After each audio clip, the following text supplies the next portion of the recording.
Pack your baguettes. We're back off to Kalos in this latest episode of a Slice of Gaming podcast. I am your host, Moonlight150, and this is a Slice of Gaming podcast for March 1st, 2024. And we'd like to thank you for giving a slice of your time to tune in to a Slice of Gaming podcast. You can catch us on YouTube, Spotify, Apple Podcasts, Pocket Casts, Amazon Music, iHeartRadio, Castbox, Radio Public, and Audible. Be sure to like and follow on all platforms and on Twitter at A Slice of Gaming. Got a depressing week of news as the layoffs continue, and we're going to go through all of that as much as we can.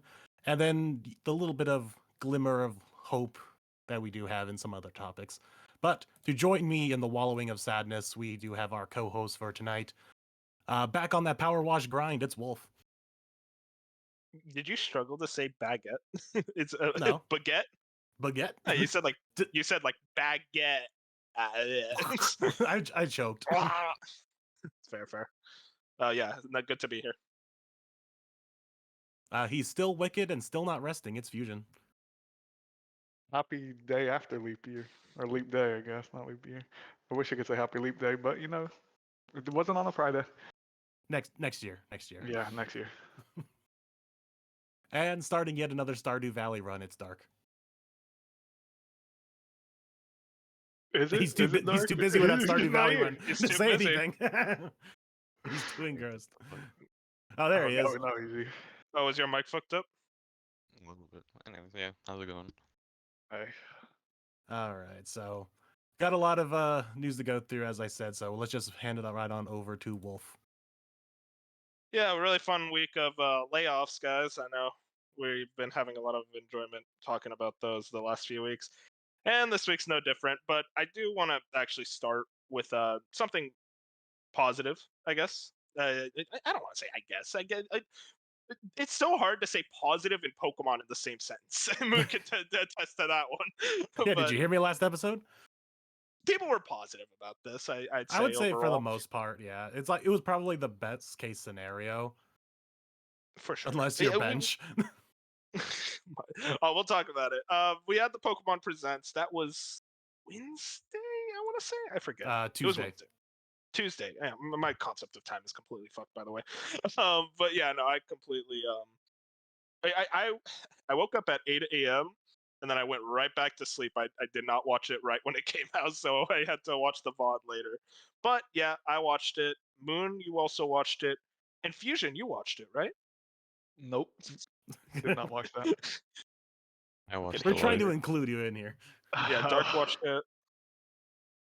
Fusion, unironically, random question. Is there even the minuscule amount of chance that you ever play a Pokemon game? Yeah. I mean, I wanted to play.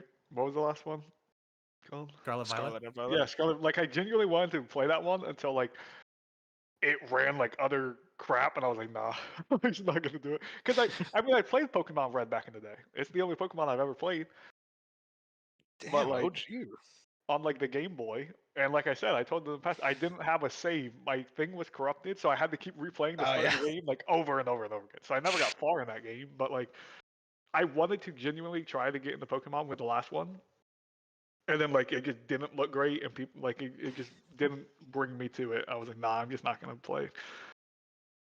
I will say it is a lot harder to get into Pokemon as an adult than it is as a kid. Yeah. That's something that's very common for a lot of people. So don't feel like, oh man, I'm missing out. Yeah, You're not. You're just missing. You're only missing out on another addiction. I need it to be more hardcore. Like Huber always says from Easy Allies, he's like, Pokemon needs a hardcore mode. It's like maybe if it had that, I could. Well, that's jump in, why Oh, it fans have does. like There's invented Nuzlocke. hardcore modes. But yeah, they've invented Nuzlocke and stuff like that.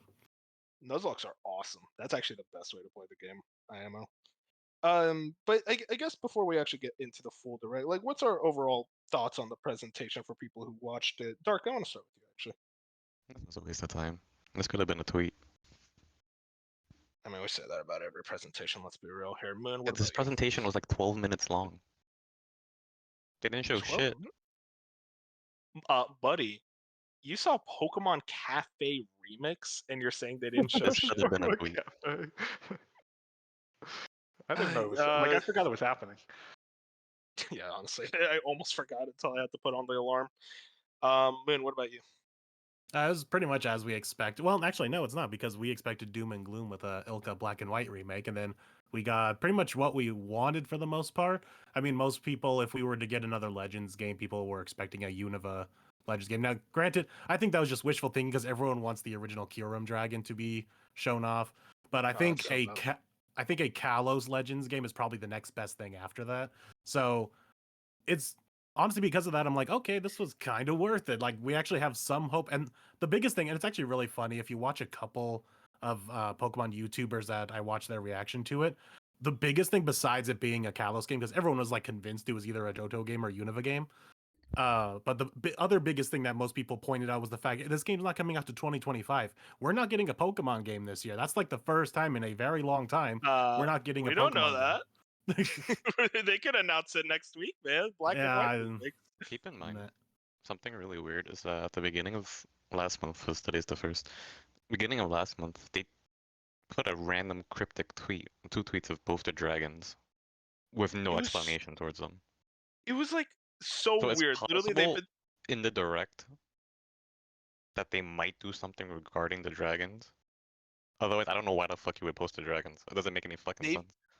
They've been teasing Unova stuff forever now. Like Scarlet and Violet DLC straight up takes place in Unova. Like they've been talking about Unova for a while, and then they're like, actually, we're going to Kalos. Yeah, but here's the other thing: is that direct, if you watched it from beginning to end and was paying attention, there was a lot of Johto representation. Everyone was like convinced, okay, something Johto is happening because there's all those randomly the unknowns are there. Like, why are they there? And there's like 2 other things I can't remember off the back, but it was like a lot of Johto, and every reaction video I watched, they all pointed out like, what's with all the Johto representation? There's like legendary dogs were in they got added to Pokemon Sleep. That was one of them. So yeah, it was just so Pokemon's just now the king of like, oh, we're gonna reference past stuff, but it's not related to anything. I mean, it's not even referencing it. Just straight up, those 2 tweets make no sense when you look at it from the standpoint of what they showed. I'm convinced something's gonna happen with, like, maybe it's just a fucking port or something. Like, why else would you show the dragons? There is no relevance to the dragons in anything right now. There's no relevance to the unknowns either in the whole direct, and that was the theme of the direct. I unironically think that the Pokemon Twitter account, they just give them free reign, and they're like, hey, do what you want. We don't really care. Yeah, the internet was just like, you know what? I'm really big Zekrom and Reshiram fans. I'm just gonna post those clips because I want to. My overall thoughts. Sorry. I'll just leave it at this. It's exciting to get another Legends game. These Legends games are becoming the most interesting things of Pokemon now because they're so different and they take different stories and ideas. And the fact we can't really decipher, there's like 2 sides to what we think this game is going to be about because of various hints in the trailer, that it can go either way. And it's going to be really interesting to see like which way they actually go with this. I think the real interesting thing about this whole thing is that this is a good chance of being a launch title for the Switch too. Because I think it was in the tweet or something, they said Nintendo Switch consoles, which they never used that term before, even with the Lite. So I want to talk about. There you go. Oh, sorry. No, I wanted to like save that for when we actually get like nitty gritty with that game's discussion. But I mean, overall, like I thought it was whatever. It's just like it's whatever with one cool announcement. Basically. We're gonna skip everything up until like the TCG game. Like, there's nothing like Unite. No. Woohoo! I wish I could get back into Unite. It was actually a good time when I first started playing it, but it's one of those games where you can't play solo. You have to have like an actual squad. It's just utter boredom and also what's the word I'm looking for? Like anger inducing playing with random. So if I had like a dedicated squad, I'd probably still be playing Unite, but I don't. But the big thing besides Legends was Trading Card Game Pocket. This seems to be like a mobile spin-off of the trading card game. From what I've been reading about it, it's not really a one-to-one of like trading card games rules, which is apparently pretty common for like trading card game, like mobile companion type deals. So it seems like this game's going to be very much more, hey, if you want a trading card game on the go, here's something for mobile devices. Do you think this is going to take off in any way, or is it just going to be its own thing? So Yu-Gi-Oh does this a lot, and those games do incredibly fucking well. That being said, I don't know anyone who's ever played the Pokemon trading card game. I know people who collect the cards, I mean, I see No, people it's collect the massive. cards just to have the collection. I've never seen anyone actually play the game. The trading card game is massive. I watch the tournaments, Worlds, so yeah. Well, yeah, if it's massive, then it's gonna do really well. Huh? It's just It's a lot interesting bigger to than see. It's Remix like an abridged version of the game. Yeah, they make it simple. Yeah, which might make me check it out. Plus, it's on my phone, so it'll just go right next to my Marvel Snap Addiction. Yeah, I just can't try to get into a mobile game. This ain't it.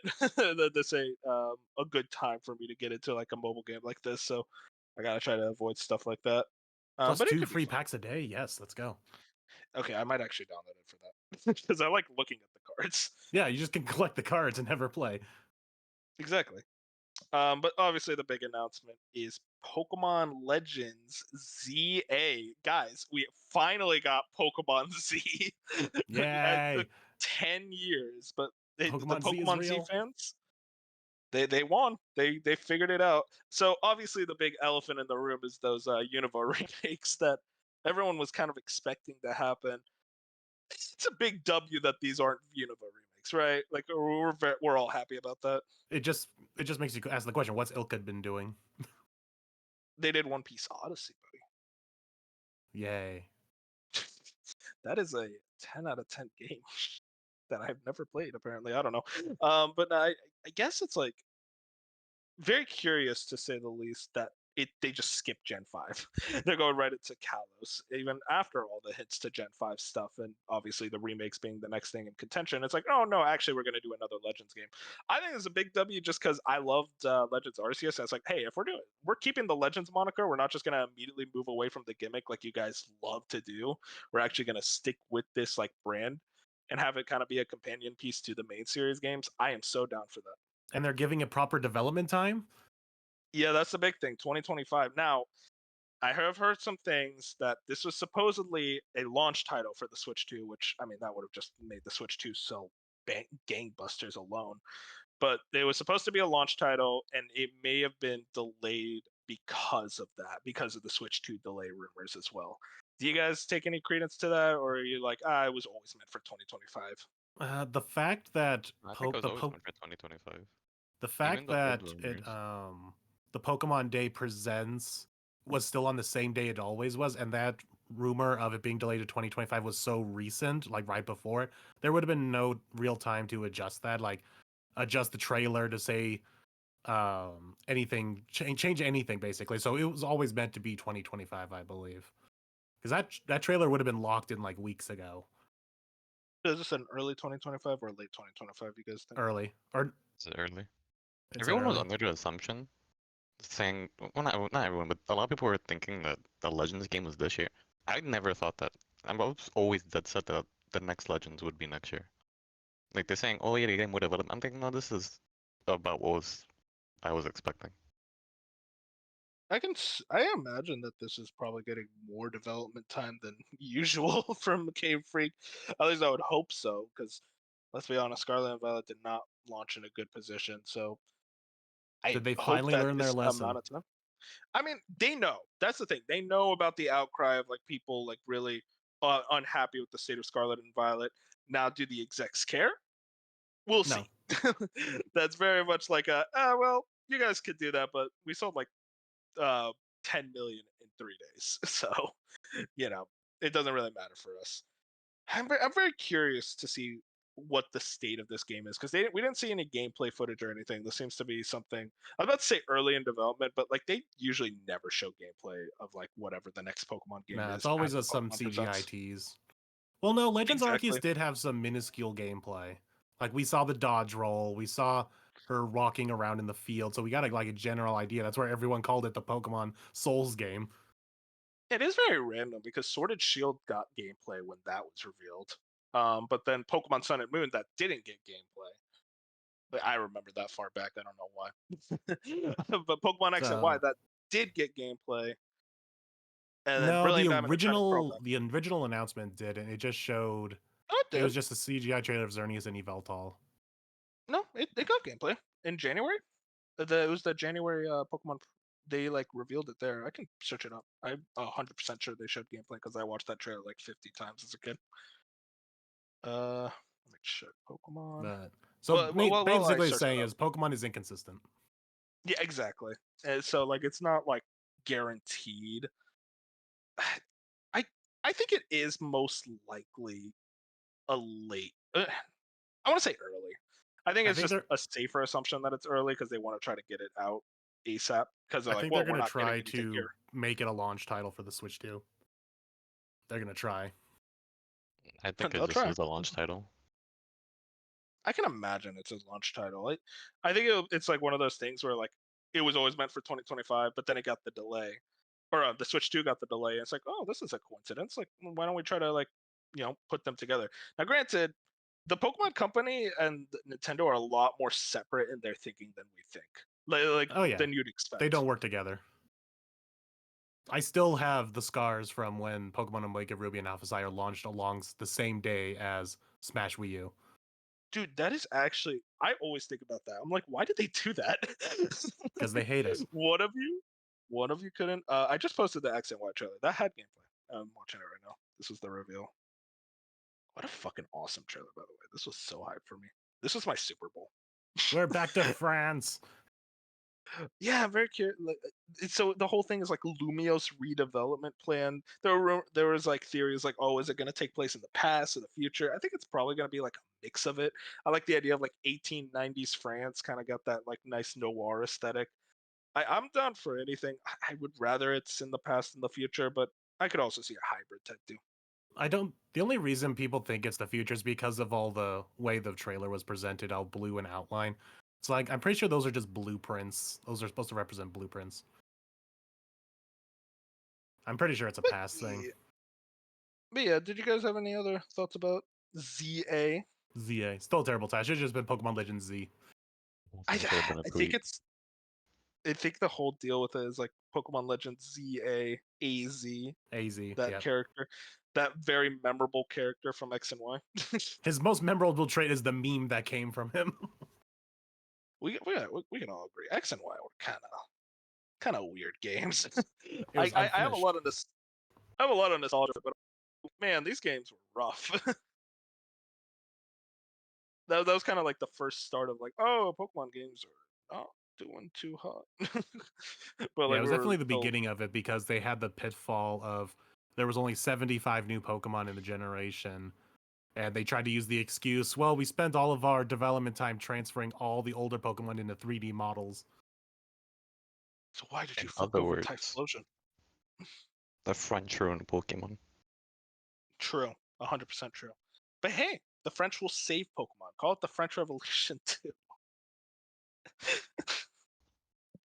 God damn it. My jokes are wasted on you crackheads. Moving on. Wait, before we move on, did you any more thoughts on this, or are we good? No, I mean, it's now my most anticipated 2025 game. Oh yeah, you just rub it in, man. 2024 is back to being a filler year. Does it have a shot for Game Awards? No, but no, because I'm gonna be now the cool kid who's just be like, yeah, everyone's talking about GTA 5 or GTA 6 and whatever else crap games coming down. I was like, no, I'm playing Pokemon. That's my game of the year. I'm gonna be that kid.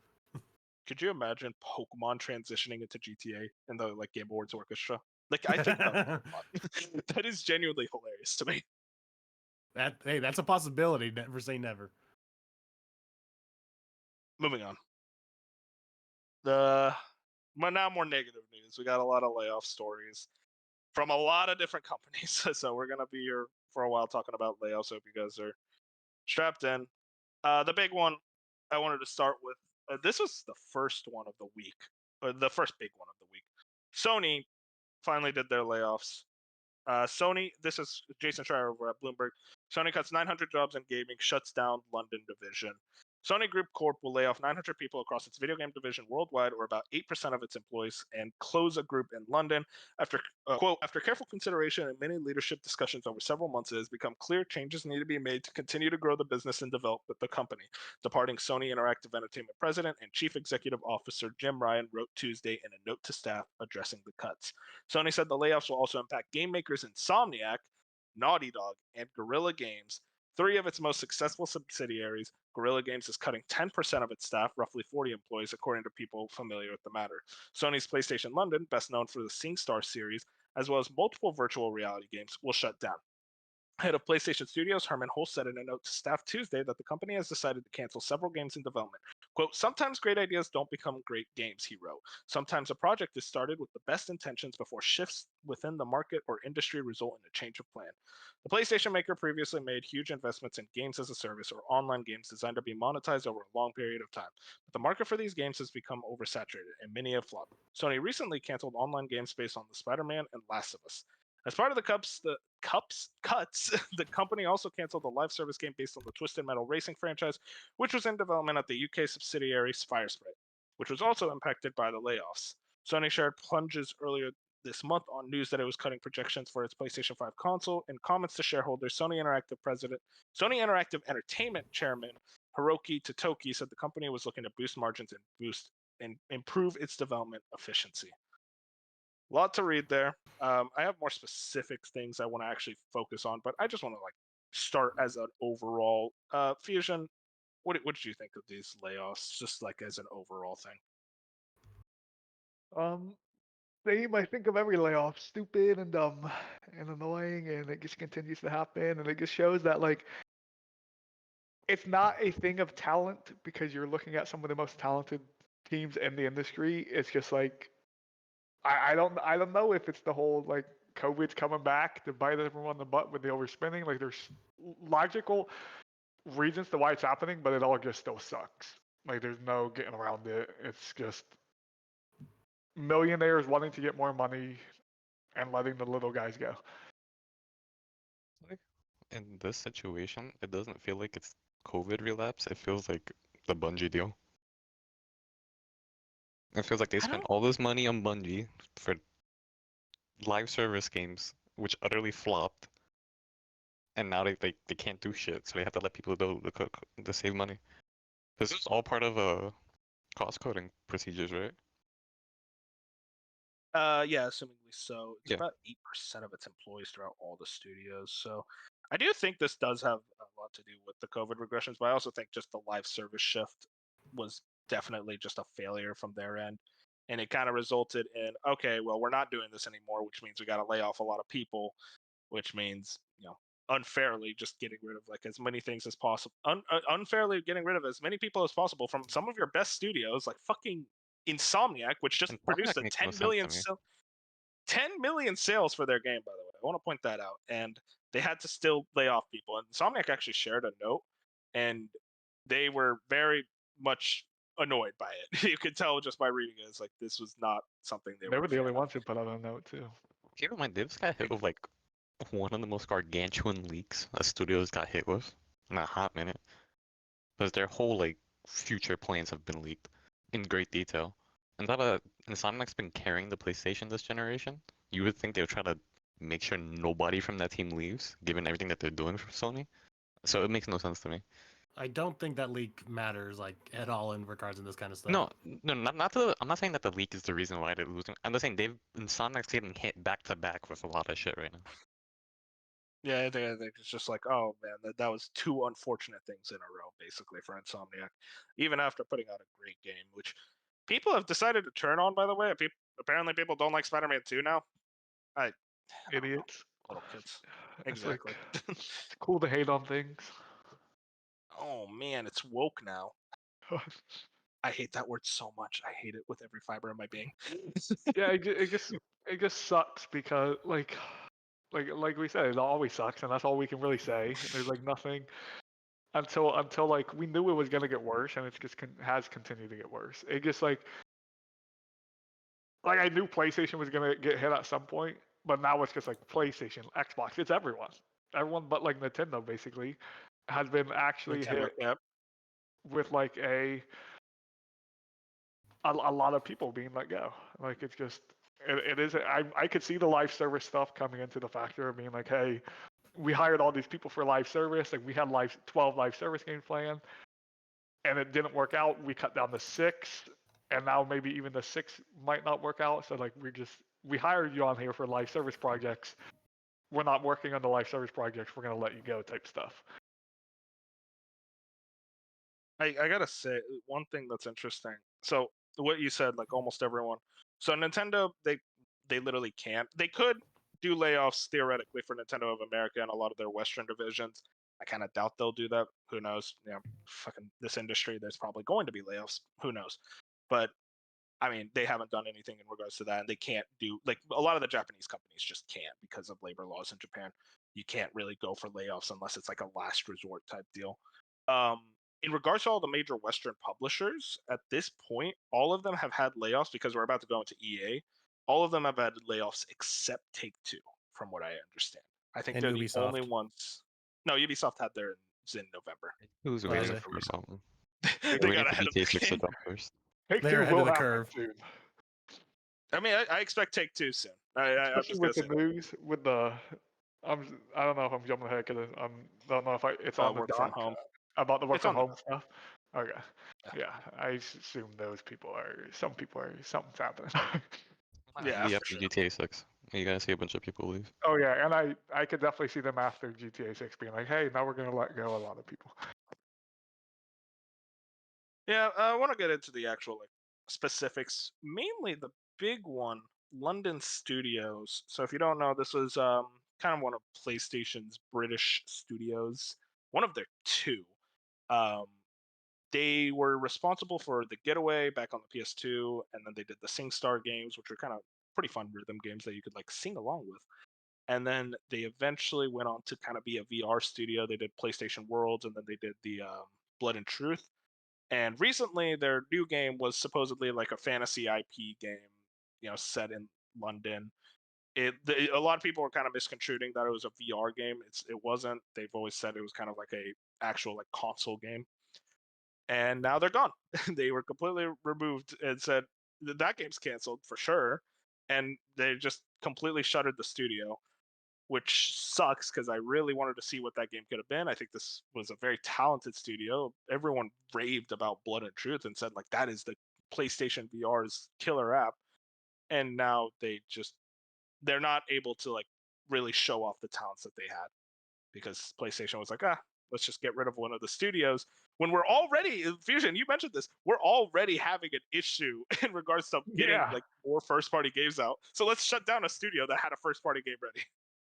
Yeah, it's like this one doesn't make any sense to me. I said it on the podcast last week before this was happening, where it's like PlayStation can't keep up with the amount of studios they have. Like they just can't. And then 3 days after we filmed that, they're like, "Hey, another one's gone. we're cutting another one." Where it's insane to me. I feel like this had to have been. I have to fully believe this was the fully last resort for this studio, or it would not happen because you don't have studios to cut. You're down to like 15 now. Like you just can't keep doing this. You shut down Japan studios 2 years ago. You shut down, was it Pixel Opus last year? Or Media Molecule? Which one went under? Wait. No. They have Pixel Opus. I think you're thinking of. Okay. So actually, I wanted to mention that. Apparently, according to I think it was God, what's his name? Ethan Gotch over at Kotaku. It was a decision between Media Molecule or London Studio. Which that is two great studios, by the way. They both make great games. The wildest thing to me. Oh, go ahead. You had I was gonna say the wildest thing to me about that London studio thing is that's where we saw Jim Ryan had his like retirement party. Yep. Yeah, no, they showed the picture of Jim Ryan like 5 days ago. I want to post that they posted this of Jim Ryan hanging out with London Studios. They were all smiling and happy.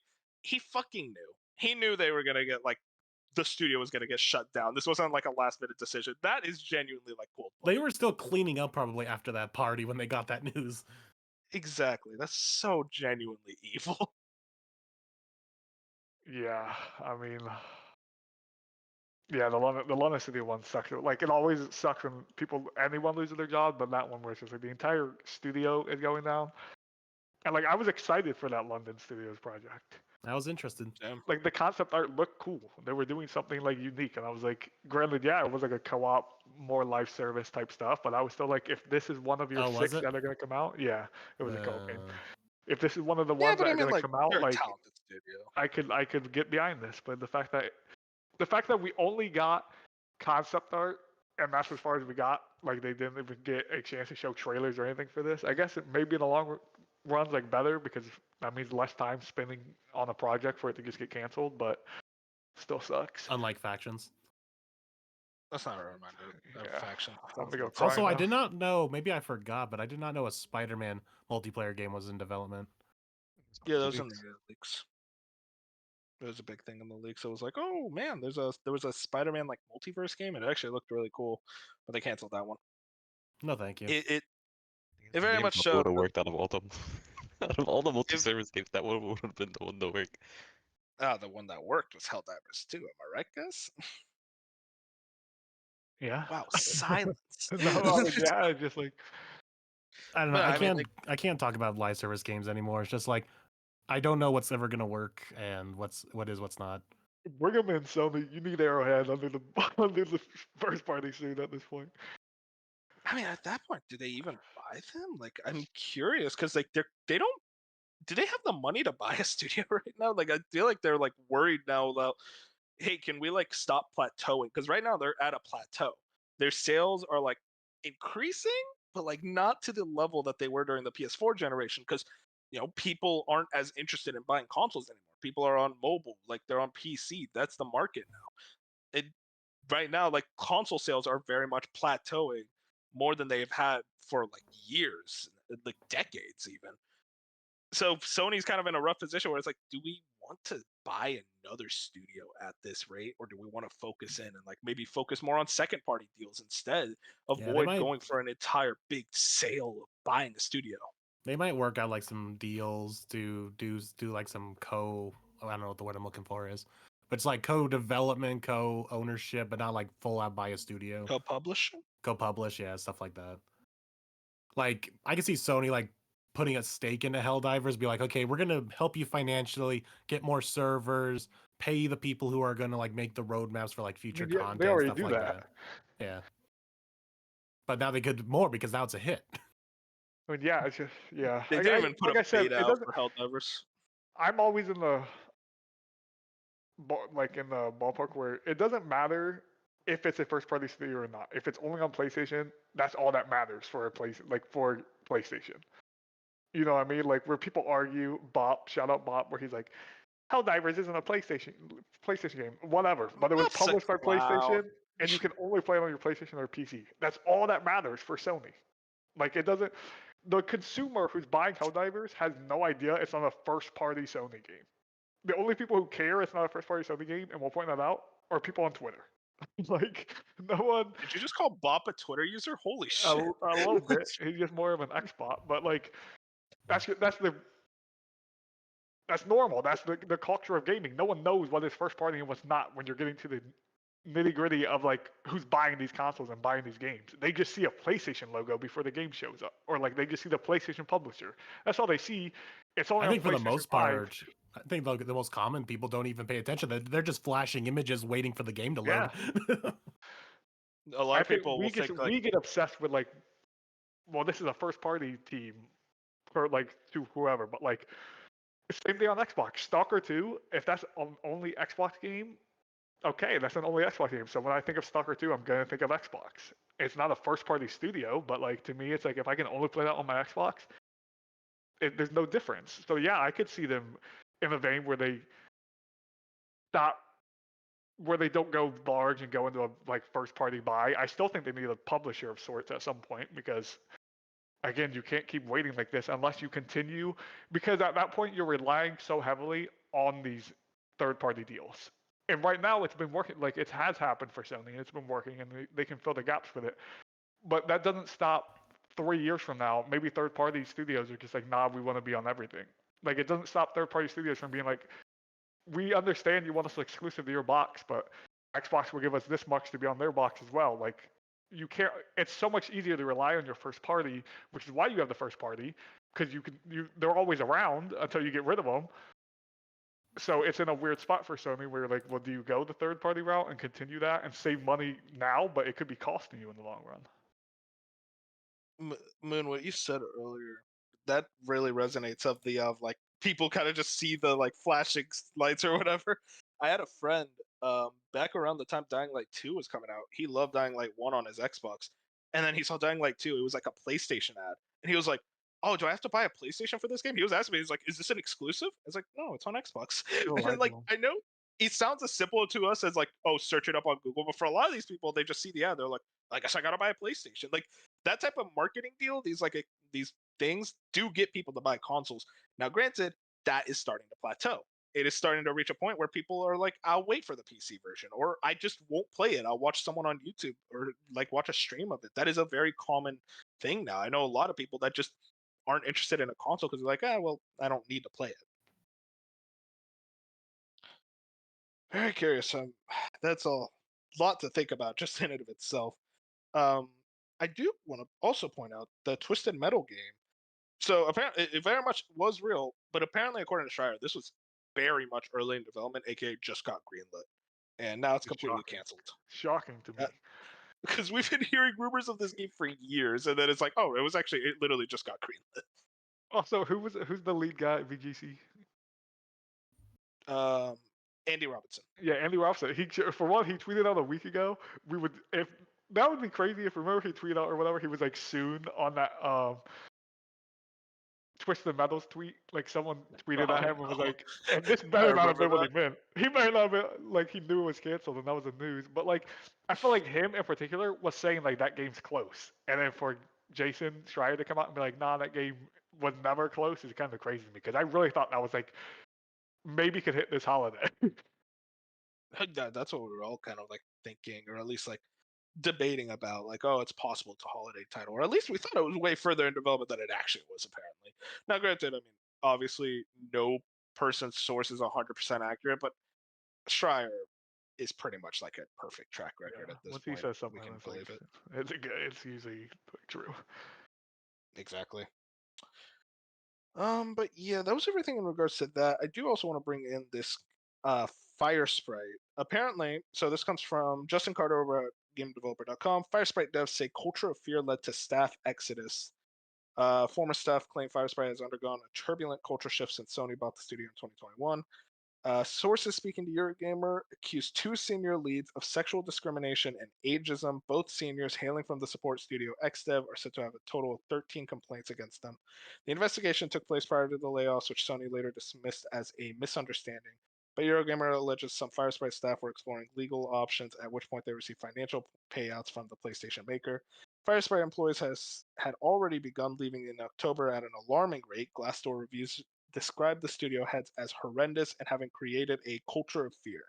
The culture of the studio has completely nosedived over the past few months, with many great experienced staff leaving. One review reads, "Real shame that what was previously a fantastic place to work has been so destroyed." So I kind of saw this one go under the radar. I was a little surprised. I mean, what do we think of this one? Because Firesprite, I think Sony was kind of positioning them to be a bit more of a big deal. They're a pretty big studio. We found out before the podcast that they have more employees than like Sucker Punch. I think more employees than Naughty Dog. I might be wrong there. They're decently like well sized, and to have like a pretty, I don't want to say damning, but like a surprisingly like, oh wow, there's actually like a lot of people saying stuff here, was a little surprising to say the least, especially Firesprite. That was one that just felt random. You said this was a couple of months ago, right? That this has been going on? Since last October. So keep in mind, this is post the Activision lawsuit, which was also horrendous. But you think after that lawsuit comes out, you wouldn't be doing dumb shit?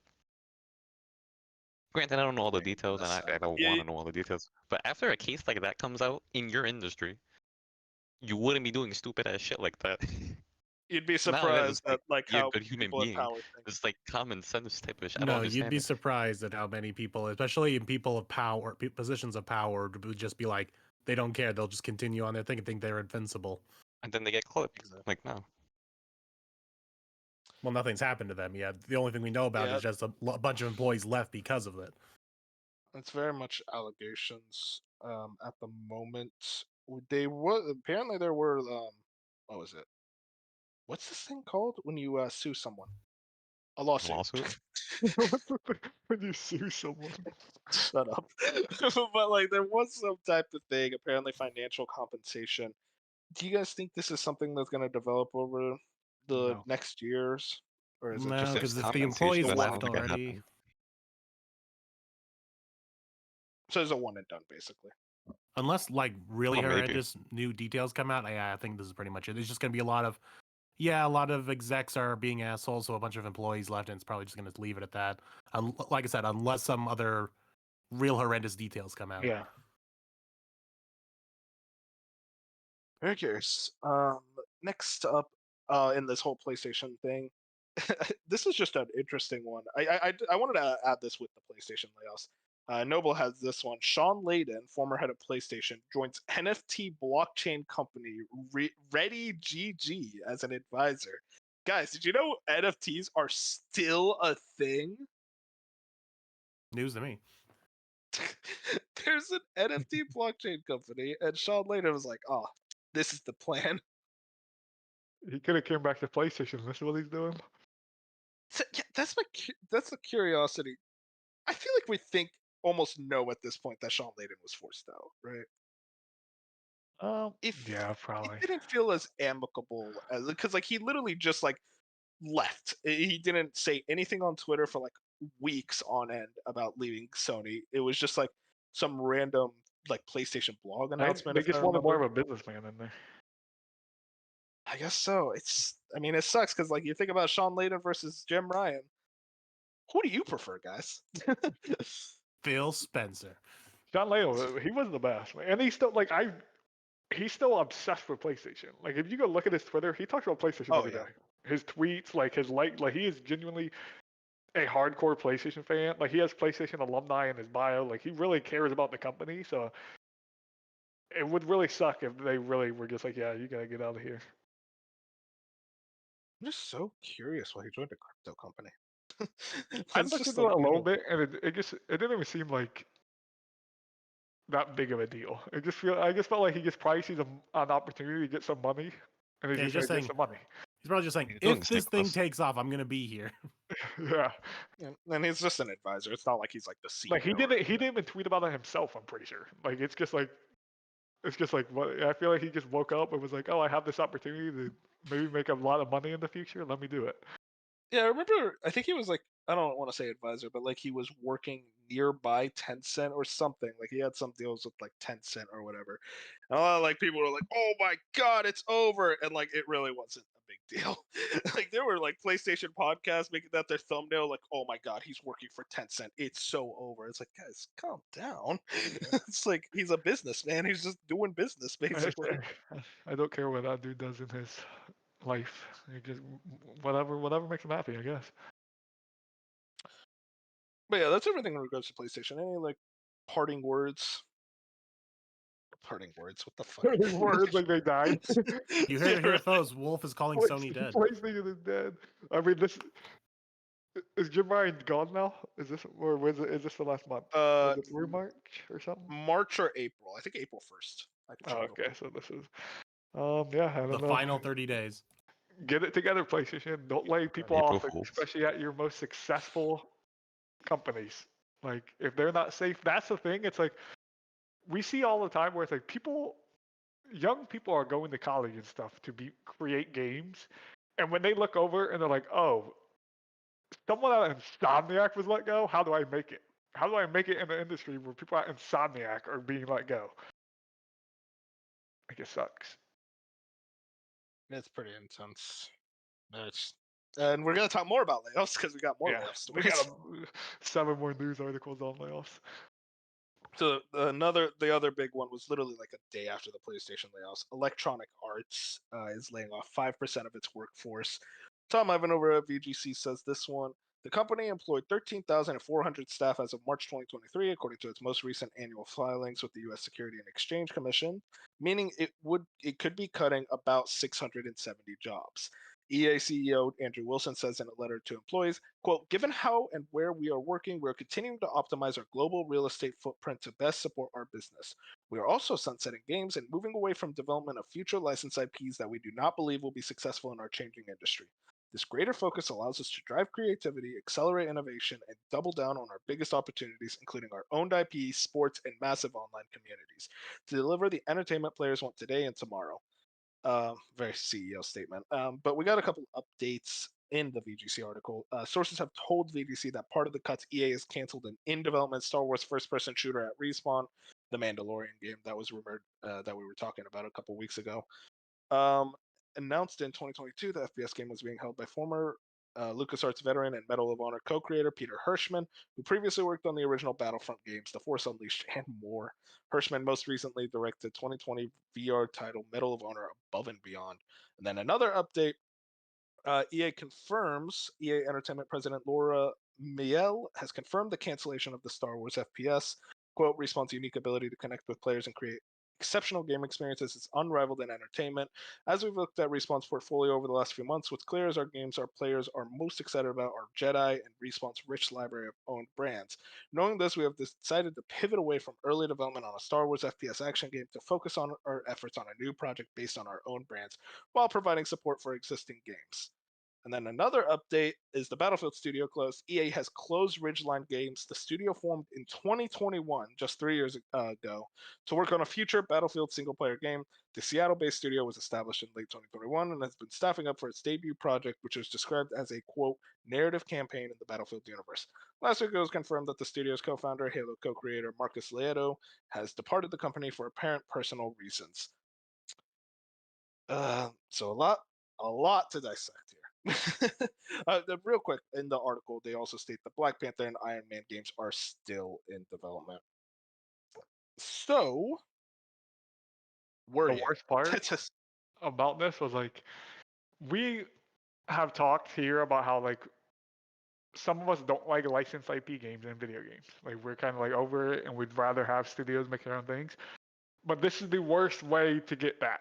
Like this was not what I asked for ever. I would have rather the licensed IP games came out before you let go this many people from your company. So this 100% sucks. Like I can see, I understand if EA truly wants to double down on like their own IPs because they have great IPs and that's awesome from a future perspective.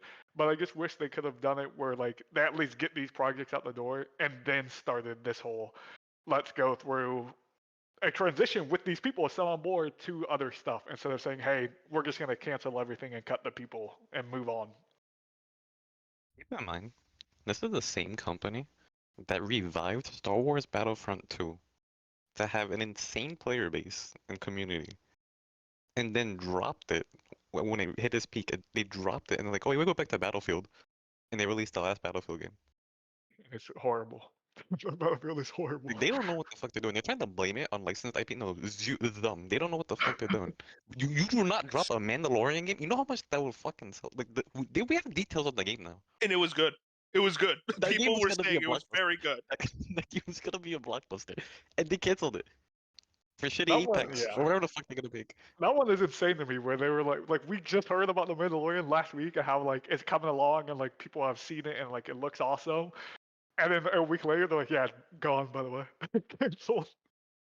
That's insane. EA fumbled the bag. It's not licensed IP's fault. This is purely Oh, yeah, EA. I'm not 100%. Yeah, I'm not blaming it on the licensed IP.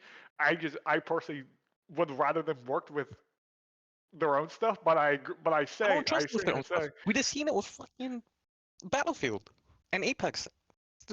Apex is not where it used to be. Yeah, but I don't think Same thing with Battlefield. coming. It's in the pipeline now, baby. This to me is a soft confirm of Titanfall. Getting it a Titanfall mobile game. That's like one step closer. Yeah, I'm trying to figure out right now. So one of the big things that like a lot of like I guess theorizing, but it's like these licensing fees are apparently way more than we thought they would be. I'm trying to find because we know in the Insomniac leak the like licensing fee to license the Spider-Man IP for Spider-Man 2 from Disney. Oh, we got the price for that. I'm trying to find it right now while you guys are talking. From what I could figure out, interesting. I'll say something. It's just. I was just gonna say it's like from what I could find, it's about 25 million, but that's just a guess from someone. Which is like 25 million for an IP just to use the IP, and that tells you well-known IPs at that. Not just like this is guaranteed to bring an audience. that just tells you it's like the big worry about AAA game development was that I was gonna like focus on licensed IP because those are safe. But now we're saying from EA, well, actually, we can't do licensed IPs because those licenses cost a lot of money. So now I'm like, what is the plan? And it's showing that the AAA business is extremely unsustainable. We have reached that point. We have reached the EA apex. was smart. This wouldn't be an issue. I don't trust EA with the fuck they're saying. If they would have stuck with Star Wars Battlefront instead of Battlefield, they would have been doing good right now. You can blame it on EA, but yeah, like, but that every launch company's was facing so this bad. issue right now. I understand where That's the thing, Battlefront 2 the launch left was off, so, but but the they launch was revived it. so bad. This is the only game besides the MCCs that done a massive turnaround. Rainbow Six Siege, bro, put some respect on that one. No, and Rainbow Six Siege is not the same level as Master Chief Collection and Battlefront in terms of how bad it was at launch. Oh yeah, probably, yeah, I'd agree Those there. games but- did massive turnarounds. And EA was like, yeah, we just gotta drop it to go do Battlefield. I could have done both. But I'm just curious, what are they looking at to get the assumption that licensed games aren't working anymore? Because literally last year, Hogwarts Legacy, a licensed game, was the #1 selling game. I don't think bet it's not a thing no, to okay. work. It's probably just cheaper. Yeah, no, it's the licensing fees. We saw with last year's FIFA, they were separated from FIFA. They didn't have to pay the Yeah, license no, for it's FIFA. FC. Yeah, it's FC, and it still sold the same amount. And I think EA was like, "Wow, we don't have to spend all that money on the FIFA license. That's pretty good." And I think they kind of let that get a little too much in their heads. They're like, "Oh, Yeah, let's just shift away from it." Even the college football game coming out, it's called EA Sports College Football or something. It used to be called NCAA. But they're not licensed by the NCAA. Like they're not getting that license. I assume it's just going to be like FC is for their soccer game. It's going to be college football something. Like something as plain as simple as that, because that's all you need. Because like you said, it's going to sell. So you're saving money by work. Like you're gonna save more money by, instead of, well, if the games sell, that's something. We're like, if you're like, hey, we can work with Dead Space, this IP we have and it's ours and we created. Or we could spend $25 million for the Star Wars IP and then put the Star Wars game out and hope it's good enough that people buy it. But I guess Star Wars, even if it's not good enough, people buy it anyways. So Yeah, it's just like, I don't know. We're in an age right now where there's layoffs left and right due to one reason or another, COVID, overspending, whatever. And then you have EA and Embracer Group just fucking shut up. That's just purely on them. Like this layoffs could have been avoided. I'm not even joking. Yeah. lot to think about. I don't think. I'm sure they truly do want to focus on their own IP. Mass Effect safe, everyone. Let's put that out there. That's a win. Yeah, but, so that's something I wanted to mention. but it's also just them BioWare's using it as an excuse. They were probably going to cut people anyways, 100%. and they're just like, hey, what's a way where we can word it to make it sound a little bit better? And it does sound a little bit better, but it still sucks. Like It this sounds a is little them bit better by coding it. burning bridges with Marvel and Disney. But they're still working on some Marvel stuff. They're not burning bridges. Like they still have the Iron Man game coming, and like we said, the Black Panther and Jedi. Captain America stuff. They still have Jedi in the work. I just feel, I don't know.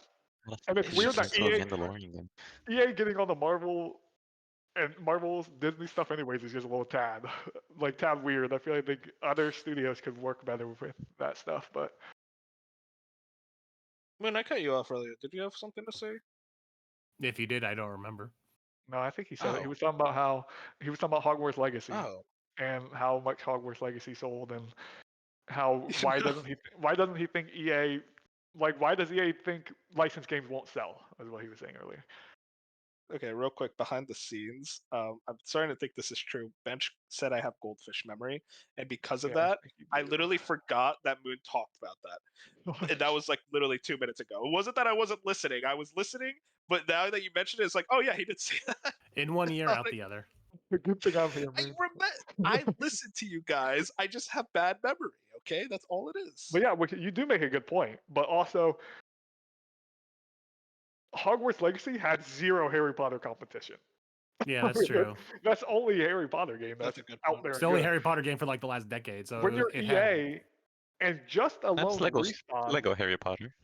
Oh yeah, but when you Respawn, that hasn't been a thing in years. Most people don't consider that. No, it hasn't been a thing in years. I'm saying. Yeah, no when one's was the last buying time a Lego Harry Potter game? game. It was like on the today. Wii. Yeah. Weren't they teasing that they're making like a Lego Harry Potter? I Like think that was confirmed the to be last one? fake. Was it them Anyways, that posted it? No, Right, it was fake. probably April Fool's. Was it? Future, It what might were you have been. saying though? I'm sorry. But I'm saying, as in, like, you're like, I understand Star Wars games sell, but if you're Respawn yourself, you were making 4 different Star Wars games. In some way, some form, they're competing against each other. Yeah. Whatever Let them- Jedi Fallen Order is going to compete against the Mandalorian game, and the Mandalorian game is going to compete against the RTS. They're all going to compete. So Those like, are different types of games, though. I understand they're different type, but they're still in the They're like all you're, the same if you're a IP. Star Wars fan, you just want Star Wars stuff. So you're going to look at what's the best Star Wars game out of these ones and pick that one. Nah, I'm fucking feasting the fuck. That's I why I mean, gotta no, pick one to play them off. Well, you're also gonna have to worry about oversaturation as well. I mean, you saw a lot of people kind of getting tired of the Star Wars IP after all these Disney Plus shows. So, like, if you keep putting Star Wars out is doing more and perfectly more, fine. I disagree with that. You We'll see every Star we'll Wars show, definitely they are see not the having- ramifications of Star Wars, the brand, if and how well Star Wars Outlaws does. I'm excited for that game. I'm Fusion, kind of they're excited. focusing on Fusion, they're focusing on their own IP though. So Oh, yeah, Titanfall is Titanfall. It takes two Really? again. Hopefully happening. not. But I mean, I'm Yes. down for whatever Hazelight's doing. And the thing is, if it does happen, it's gonna be from the same people making shitty ass Apex, so it's not gonna be how you remember it. That's Whatever, a I'm fucking down. ass. I don't care if it I don't sucks, know I what just you're wanna see talking it. about.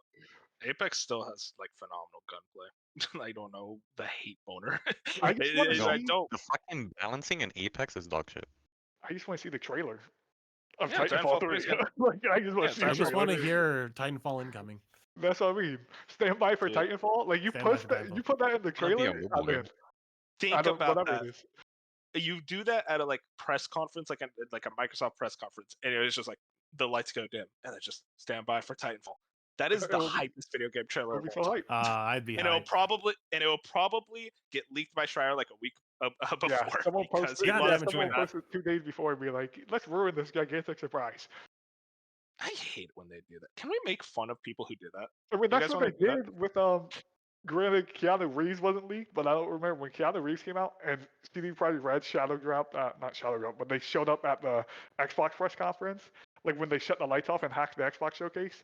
That was so sick. People leaked that Cyberpunk was going to be there, so people knew Cyberpunk was going to be there, but no one had any idea that Keanu Reeves was there. So that was a huge surprise when he walked out. But No, like, Keanu Reeves was like 2 years out or a oh, year after. well, I'm okay. It wasn't the same one, but like the fact that I just remember something about CD Projekt Red being at that showcase leaked, but it wasn't the Keanu Reeves part. It was just Cyberpunk was showing up. Because I remember think it Brandon was the Jones at date. Easy Allies was like, "Don't ever tell me leaks don't ruin press conferences." Because if you would have known Yep. about this, it would have ruined it all. That genuinely, like that fucking Keanu Reeves moment is something I think about a lot. Like that was like an S plus two. That was like that was the last in-person E3 show too. So that was a pretty special thing to have that Keanu Reeves moment. Which I know I always hate on like celebrities and games, but like Keanu Reeves gets a pass. He's cool. And like he's actually He in the game. didn't say anything that much. He just like pointed at the screen. He's like, "There you go." Yeah, and it was That's sick. how you do it. He said, Then he said you're fucking amazing. Nicolas To someone Cage in the talking crowd. his ass off about like he doesn't give two shits about fucking what was it? Until no, it wasn't Until Dawn. It was that one fucking horror game. What are you talking about? I think Wait, you're which, When talking Nicolas about- Cage ruled out. Oh, you're talking about Nicolas Cage. And Oh, Until Dead by Dawn. Daylight. I mean, Yeah, yeah, Dead by Dead by Daylight. Nobody, Daylight. he Sorry, does Dead by not care Daylight. about that game whatsoever. He's Yeah. sitting there Remember talking when his ass off. Remember when Elijah Wood revealed that like one Ubisoft game, and then that game just never came out? I don't. It was like a remember. Ubisoft horror game, and he was like, "I'm working like very directly with it." I was like, "What the fuck?" Don't remember it, but it's probably a good thing I don't remember it. I remember that, and I was like, everyone was like, "Oh my god, Elijah Wood!" And it's on brand for me. I was like, "Who the hell is this?" His name's Yeah. not familiar, but I don't know who he is either. Lord I of the think it was Rings. yeah, that's it. I still Yeah, don't know who the um, fuck he is. The main You ever watched character. You haven't watched Lord of the Rings? He's Me Bilbo neither. I haven't. Me The neither. only thing I know baby. about Lord of the Rings for a fact is Gollum. That's it. Hey, that's a peak video game. To get back to the layoff stories, Yeah. we should probably talk Ridgeline Games. That was the studio that was working on the single-player Battlefield game, and if I remember correctly, Vince Zampella was actually pretty directly involved with them. He was, at least like, in overseeing regards it? to their founder. Yeah, something like that. That is insane to me because these guys didn't even make a game yet. They were formed 3 years ago, and they're like, actually, never mind. You didn't even give it a chance. I mean, maybe it was not bad.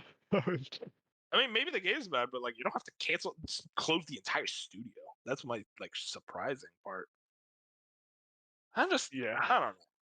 Listen, obviously, there's EA's going for that worst company in America again, aren't they?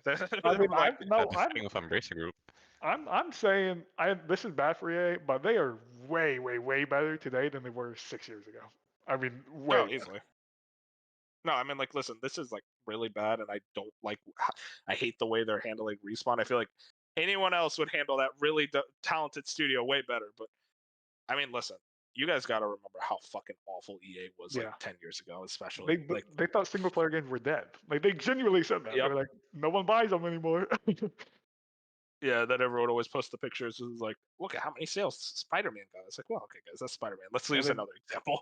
Just a few years ago, one of their games won a Game of the Year. So like, they turned it around. Oh fuck! I forgot. It Takes Two was published by EA. Yeah, he's late. That's what I said. It Takes Two again. Yeah. You know, okay. You know what it was? I thought it was published by Take Two. Because my brain was like, oh yeah, Take Two and It Takes Two. It's like, oh wait, no, Take Two tried to sue them. Yeah, I was just say Take Two just tried to ruin their lives. That's all. Yeah.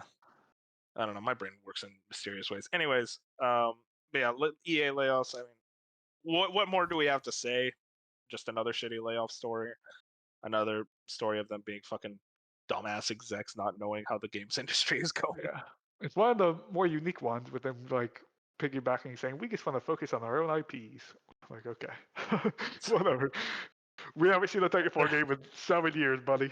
Like, there were so many really cool EA IPs too, especially from the PS3 generation, but they kind of just stopped making them. Like, I mean, BioWare alone, they were just beasts during that generation. Moving into the next layoff story, this one's gonna hurt you, Fusion, and I think Moon. I actually don't know if you played this game. Life is Strange Before the Storm and True Colors developer Deck9 Games is laying off 20% of its studios. Shinobi has this, and they put out a statement. Like many others in the game industry right now, Deck9 has been affected by the games industry's worsening market conditions. Today, we made the difficult decision to lay off 20% of our staff. These people are amazing, talented, and awesome developers. They have made a huge impact during their time at Deck9 Games, and we did not take this decision lightly. Please hire these people if you can. They're amazing. And I also wanted to pull up Shinobi had this one as well. Supermassive Games is laying off around 90 workers, or roughly 25 to 30% of the studio. And I kind of want to put that out there as like, hey, it's not just these like the giant publishers. Now it's like the small developers too, like a Deck9 and Supermassive. Supermassive is the team doing the Dark Pictures anthology, right? Yes. Yeah. That fucking blows. I think that Dark Pictures is some of the coolest shit in games. How it's all interconnected, and it's like these fucking stories that come out like once a year, or once like every other year. You just sit down and watch a fucking like. I like how everything about it works, and it sucks that they lose like 25% of their fucking people. I think they were once a year actually. Let me check. But Fusion, what about you? How do you think of these layoffs? Because I know you're a big Life is Strange fan. Yeah, that's the one that really sucks for me because I love Deck9. And I think they do the best Life is Strange work. Like True Colors is still my favorite, and I don't know this one. I don't. They also worked on Telltale. I'm pretty sure that was the last one they did. That would explain why the Life is Strange games are so good. The Expanse or whatever, the Telltale Expanse game that came Yeah, out last year, they did. I think they did that. Yeah. Yeah, so it's like, yeah, this just sucks, especially with a studio like this, which is already on the smaller scale. They already make like a unique type of game that everyone's not into. So I'm sure like they all have to like. I'm sure the studio bonds at like a Deck9 is just totally different than a lot of other studios. So it just probably absolutely blows to lose like 20% of your community basically at your studio to just be like, yeah, we're just gonna kick you to the curb. Yeah, and the fact that Supermassive as well with Supermassive. They already had the next game. What was their next game? I forget. They revealed it recently. It was one of the Dark Pictures, and then there was like something else they're working on. Oh, wait, no, and I just forgot again. They're doing a Dark Pictures again. Oh, Little Nightmares. They're doing Little Nightmares 3. Yeah, and hating the Dark Pictures. I hate it. I'll be honest, but that's not story for me. Listen, this is not the time to roast Supermassive. Supermassive. They're going but through they're already things that fucking hurting matter more. dogging on them. What the fuck is this? That'd be crazy. Until Dawn, pretty good game. They made that 10 years ago. So, Remake, baby. But no, yeah, I mean, Ballistic Moon.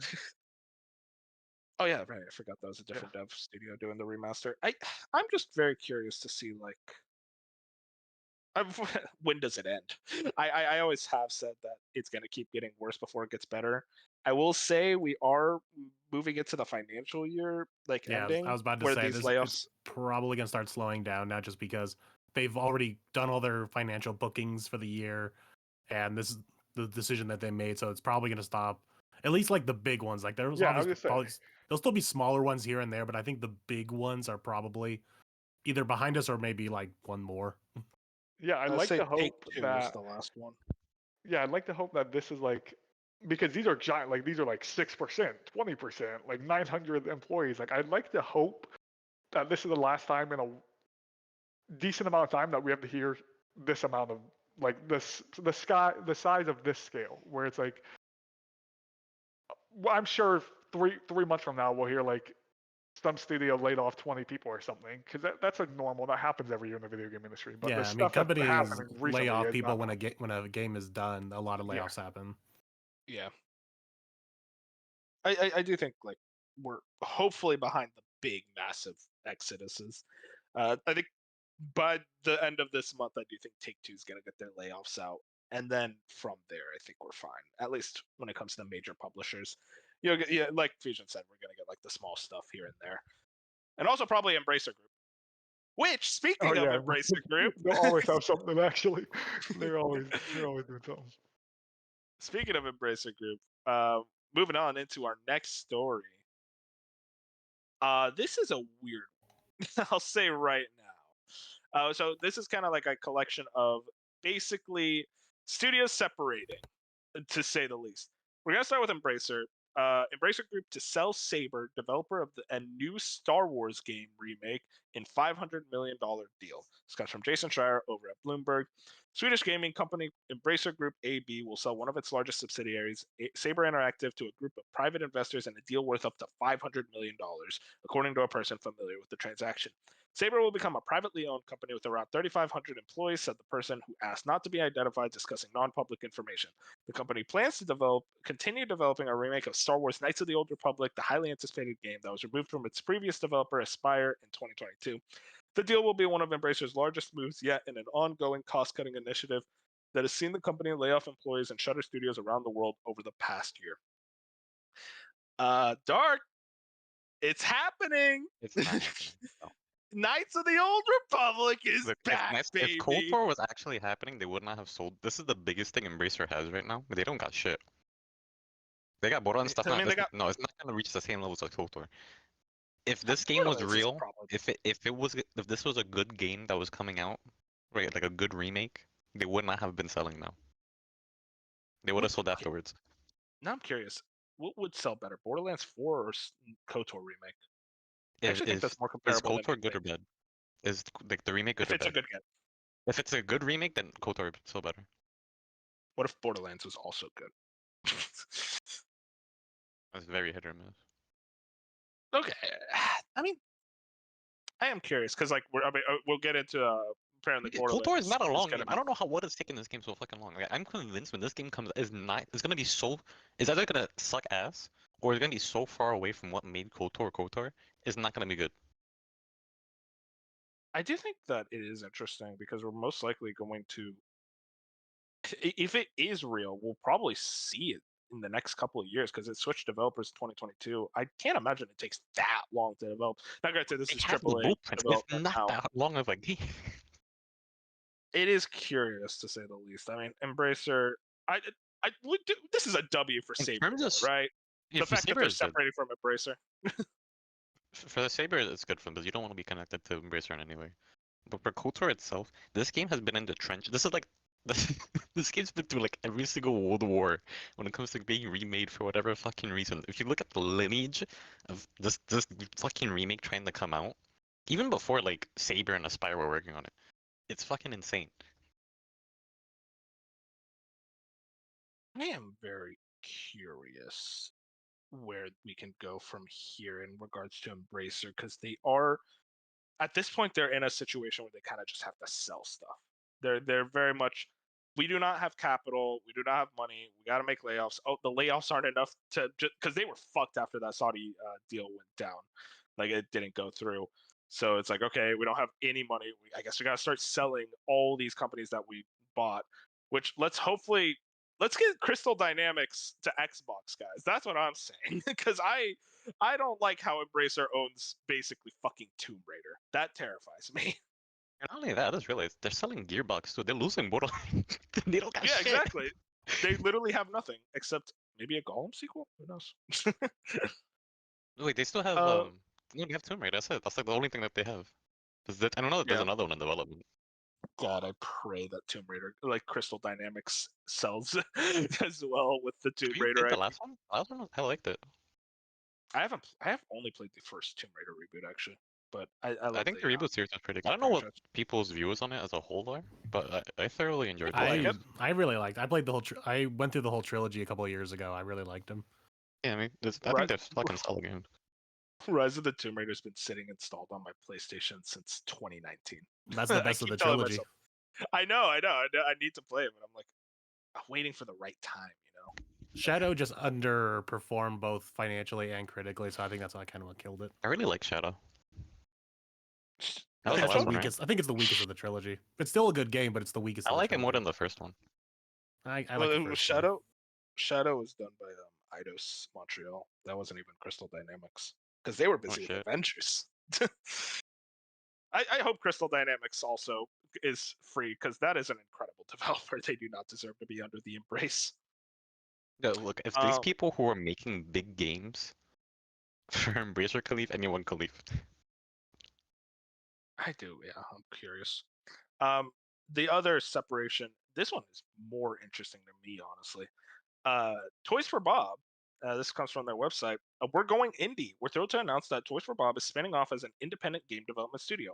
Over the years, we've inspired love, joy, and laughter for the inner child and all gamers. We pioneered new IP and hardware technologies and Skylanders. We raised the bar for best in class, yada, yada, yada. To make this news even more exciting, we're exploring a possible partnership between our new studio and Microsoft. And while we're in the early days of developing our next new game, and a ways away from making any announcement, our team is excited to develop new stories, new characters, and new gameplay experiences. Our friends at Activision and Microsoft have been extremely supportive of our new direction, and we're confident that we will continue to work closely together as part of the future. So keep your horns on, new Spyro game, and your eyes out for more news. Thank you to our community of players for always supporting us through our journey. I really hope that means that's a new Spyro game. I want a new Spyro game. But yeah, they just very much seems to be an amicable release from Microsoft. I'm curious why, to say the least, because it's like Microsoft's like, oh, well, we bought Activision Blizzard and we got Toys for Bob. Like that helps us with our family market. Well, actually, Toys for Bob, you're gone. Now, granted, they probably wasn't like a brutal split or anything. It seems like it was very amicable. I'm just curious why they decided to split and then still continue a partnership with Microsoft. Probably most likely due to the IP that Microsoft now owns with Crash and Spyro. And I'm assuming the Spyro rumors are true, especially with that keep your horns on, which I really hope so because I am a big Spyro fan. I'm very curious where they can go from here. Hopefully they're fun. I was gonna say. Oh, go for it. Everyone thought Toys for Bob was for sure making like a Banjo game. Like you thought like. No, I don't know about everybody. Well, I'm talking about as a dream. I'm not saying people legit thought it, but it was just like you have Toys for Bob, put them on Banjo, Xbox. Like that's what you should do. So it is very. This was the last thing I expected to wake up one day and be like, wait, Toys for Bob's leaving Microsoft? Like they're going independent, which is. I don't know. I still don't know how they did it.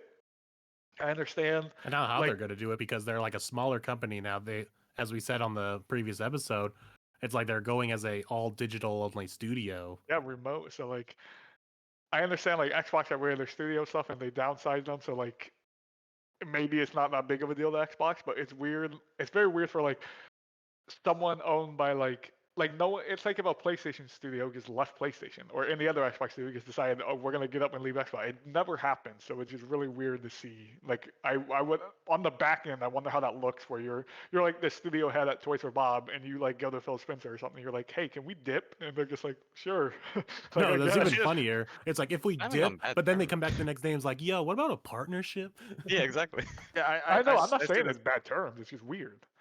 I see this being a very common thing moving forward. I think studios are going to be more wanting to go independent just to avoid layoffs, especially. And obviously, they're probably still going to have layoffs because these are indie companies. They don't exactly have the money either to sustain themselves, as well as a big AAA publisher. But I think they want to try to have their own terms of business, avoid the possibility of even more layoffs affecting the studio.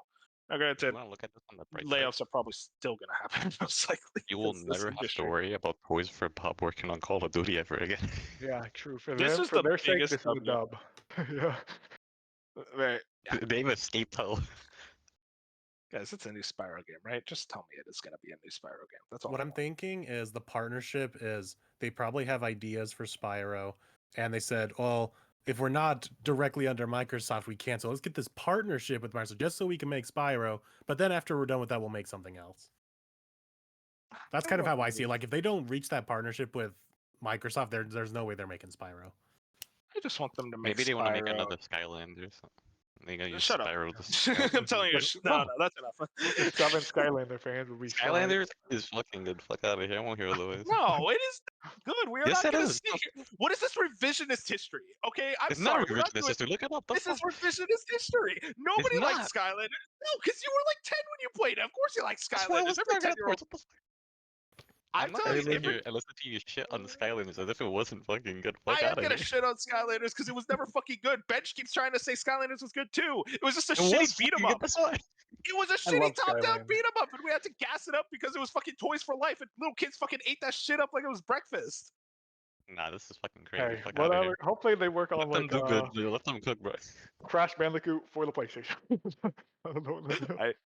I want them trophy lists for Crush. Fucking Fusion's just like, hey, let's calm down, guys. We're not starting a Skylanders debate on this podcast. Fucking bullshit.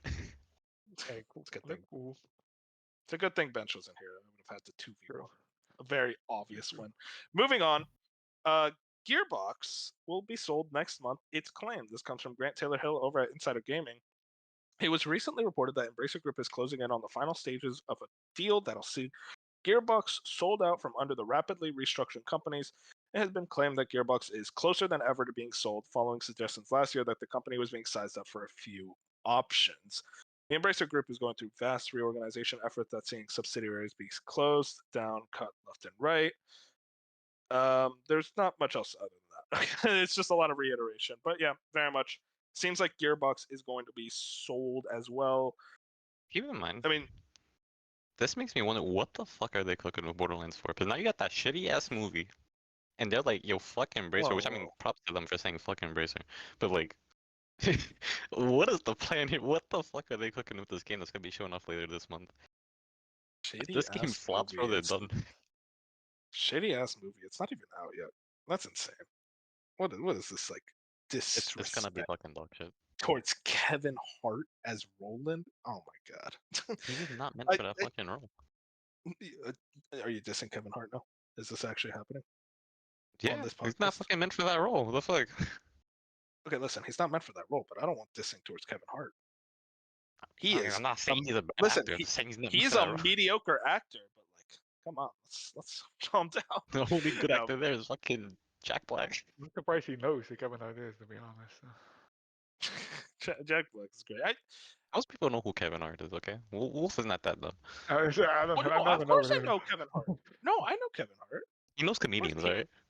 Yeah, no, he was a comedian. That's how I knew him. And I think he was in a movie. He's more known as a comedian than an actor. That's why he knows him.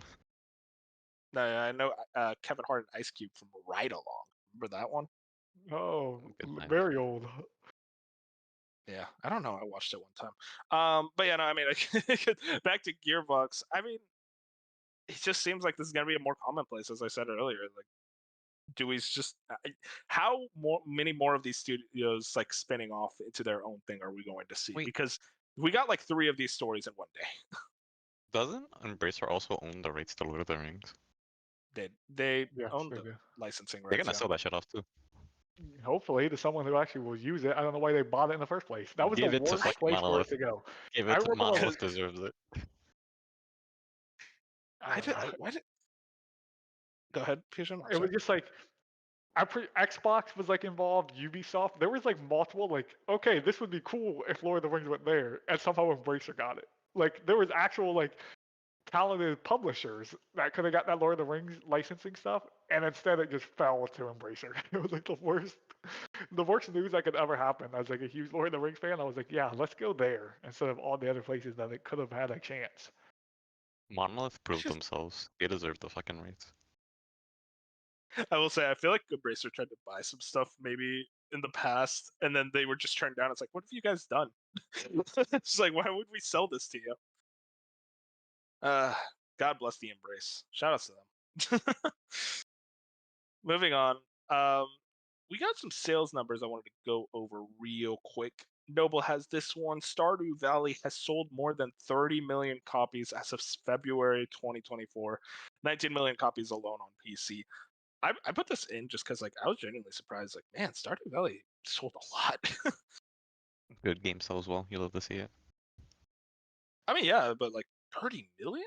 That is that I think that sold the same amount as Mario Kart Wii. Oh no, that's way more than that. New Super Mario Brothers Wii. That's what I was thinking of. I mean, hey, good game sells well. I say, And when it's did also it a come chain out? record. 2016 it came out. Yeah, so yeah, 8 years, and yeah, they One say man too. Yeah, constant updates as well. it's $15, goes on sale for less than that all the time. On Like, Game yeah. Pass. Very happy for that.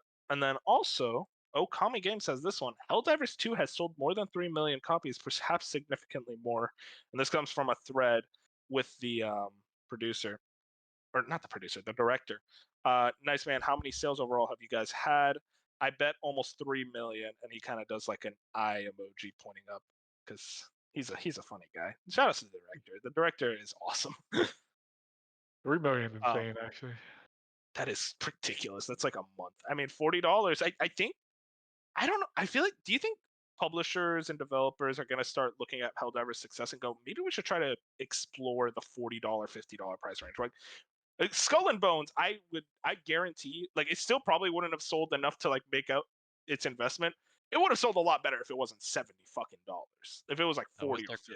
Quadruple A game though, no? I'm gonna buy that game for $12. God bless. But no, I mean, like, do you think that like developers are going to start looking at that price range more often now with Helldivers' success? No. I don't think it'll happen. Only because you physically if you're talking a actual AAA premium game, physically cannot. Like you can't put that out for $40.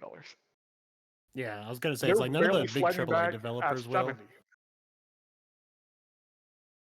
You guys talked over each other real quick. Fusion, finish your point. I said they're barely like sliding by at putting games at $70 at the amount it's costing to make these video games. Like they're still talking about like if they're not selling like millions and millions of copies at $70, they're not making their profits back. So like I cannot imagine like for games like Helldivers, great, awesome, like low AA studio, like you're putting out this game for $40.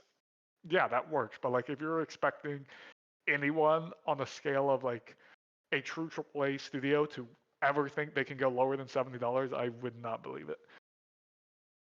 And what were you saying as well? I just said like none of the big AAA developers will, but smaller AA and indie stuff, I could see them going for 40 or less. Which they have been for a while, right? Like, yeah, they've already been there. I was gonna say, Plague Tale's $40, Banishers of Eden's like $50. Like all the games in that scale are already in that Banishers range. is 60. Okay, well they're also who's Banishers? Don't nod. Don't nod. Yeah, don't nod. So I guess that makes sense. They're bigger than other people. Done by Focus published it, I think. Maybe I'm wrong. Yeah, you're right. No, that's not Focus anymore, bro. What is it? Oh my god, I'm not calling it that. I'm sticking to Focus. I forget what it's called. Dumbass name that they put themselves Re-up or something? I forget what it is. Hang on, Focus. They're Focus Entertainment. Pull up. Because it's a Pull up. baby. Pull up. Is that what it is? Because it's an anagram. Or no, not an anagram. We literally went over this last time. Yeah, We were yeah, trying to yeah. remember. It's like the same backwards. Yeah, call them what they are then. We're not Palindrome. focused no more. Palindrome. That's it. Jeez, I'm gonna write that on like my wall so I never forget. Palindrome. But yeah, so they're backed by like a decently sized publisher. But I guess Sony is too. I mean, Helldivers is too. But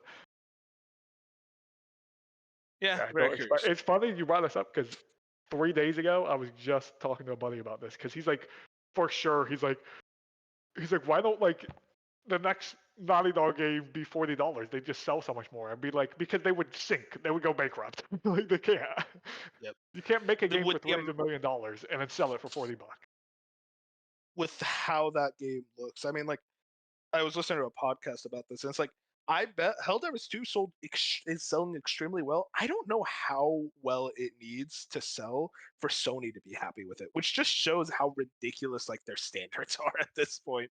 Because it's like I feel like they're like, oh, 40 million, like 3 million sales for $40. It's like I don't think that's making the return on investment they want because Well, I know it it's costs not like $70 million to make. it's making. Yeah, and the big thing though is that I think they want like a microtransaction cash cow, like a V-Bucks, like a Destiny 2 thing. I forget what they're called. But like something like for microtransactions, and people are talking so highly about Helldivers 2 because it's like, wow, there's like no microtransactions. Like they're very barely in, and I feel like not a lot of those like money is coming from the microtransactions. So I think Sony's a little like, yeah, it's good, but like we want like those like microtransactions. We want to eat all that up. We won the Fortnite. Exactly. Moving on. This one's an interesting one as well. You mentioned this one earlier, Fusion. Jason Schreier has this. Grand Theft Auto maker Rockstar Games asked workers to return to office 5 days a week. Rockstar Games, a division of Take-Two Interactive Software Inc., will ask employees to return to the office 5 days a week beginning in April as the video game makers enters the final stages of development on its next game. In an email to staff on Wednesday, reviewed by Bloomberg, Rockstar head of publishing Jen Kolb said the decision was made for productivity and security reasons.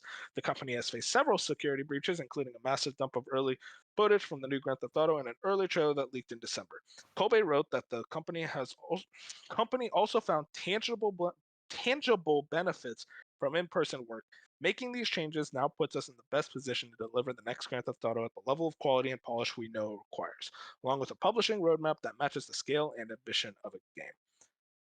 So it talks more about in the article, but a lot of employees are kind of unhappy with this change, especially I bet because like this is like a month and a lot of people very much work remote and they set up their lives to work remote, whether in regards to like taking care of their kids or like just schedules, and it kind of leads to okay, well now I need to uproot my entire life just to go into the office 5 days a week.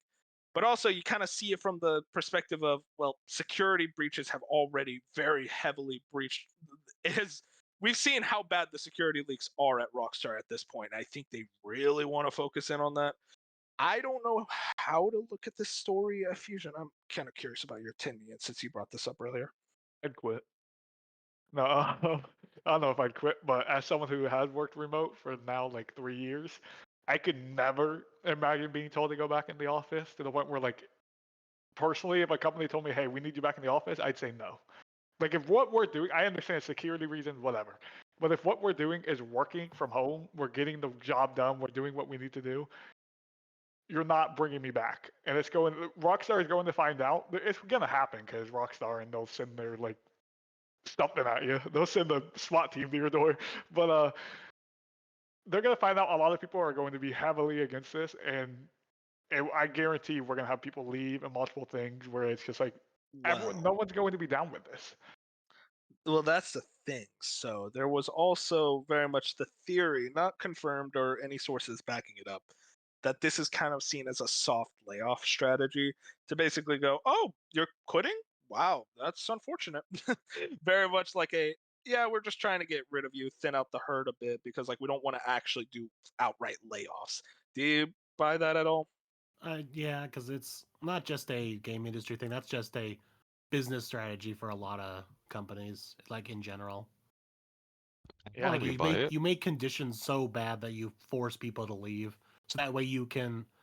Because I can't remember what it is, but I think there's like a different way for like taxes and other things. to where if someone leaves versus you laying them off. So they just change rules around whatnot to make people want to leave instead of them having to do the firing. Nah, I don't think it's that. I fully expect them to lay off a whole fuck ton of people after GTA 6 drops. Well, that's is when just GTA 6 drops. We're talking about like this is pre GTA 6. This is like a year out. So no. I think they've like this is the only time where like the company says something and it makes sense. Like, yeah, I can Nah, see it. I I don't see think it there's at any all. ulterior motives behind it or anything like I that. don't think there is. There probably isn't, but I think it's still that like it has been proven and shown across not even just the video game industry, but how much working from home is just better for every single human at a job. Like it's just better. So it doesn't make that's debatable.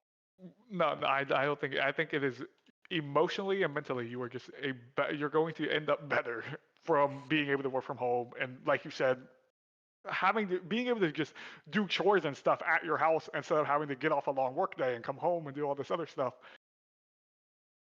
It just like I said, I understand why they're doing it, security reasons, whatever. It's just we've seen multiple video game companies just be fully remote and at work and not get leaked. But GTA is also a different entire beast. So. I'm very curious to see where it goes from there. Moving on. This is an interesting one. Shinobi has this. Remedy has acquired full ownership rights to Control IP from 505 Games. I am very curious about this because I guess they just bought it, or maybe it was just an amicable thing. I'm gonna read through the actual investors thing. I didn't want to, but I guess I have to because I asked that question. But what did you think about this one, y'all? This is great. Anytime a dev team can like get their own, like to get the IP that they've been working on, and like Remedy, they're so passionate about what they do and the Control like Alan Wake universe that now that it's fully theirs and they don't have to worry about like ever in the future 505 doing something with it or like 505 taking it away from them or like doing something crazy with it. Like it's fully like gonna be theirs and they can do what they want with it when they want. Like it probably like takes a weight off their shoulder a little bit to be like, hey, we fully own something. This is ours. It only cost $18 million. That's a lot of money. Shawn. I will say Yeah, they did. It was only it was cost cool that they said that that Alan Wake 2, how well Alan Wake 2 did for them, like helped this a lot. Like this is like directly from Alan Wake 2 being like so critically acclaimed and making like selling enough where they're like, hey, we can go do this now. Yeah, I was actually surprised by that because like the sales looked a bit off for Alan Wake 2, but apparently they're like, oh my god, we love this. Yeah, they're loving like, it. man, to each their own, I guess. Well, to each their own. I mean, like, hey, the company says it was a success, then it's a success. what was some random internet dude on a podcast gonna say? It wasn't a success, actually. You guys should close down. Yeah, Blake's like, what is this guy talking about? I think I cut you off there. What were you saying? Oh, Wolf was like, oh yeah, it only cost 19 million. I'm like, yeah, only 19 million. Yeah, that's a lot, but No, okay, 19 in the big world of business. 19. yeah, I guess, but it's too. Much I smaller. feel like it's a lot to take something that I feel like should have always been theirs. Like I understand it wasn't, but like in 505, I mean I forget what dev it was, but I saw one of the devs like tweeted out like, "Hey, we love 505. They did Control would not be here without them." Like they shouted them out, and like it doesn't seem like there's any bad blood. They just wanted it to be theirs. Like when you make something that special, and you're obviously building, there's a Control 2, a Control multiplayer game. You're going to want that to be yours. Like that's your baby. You did it. You worked on it. Let it be yours.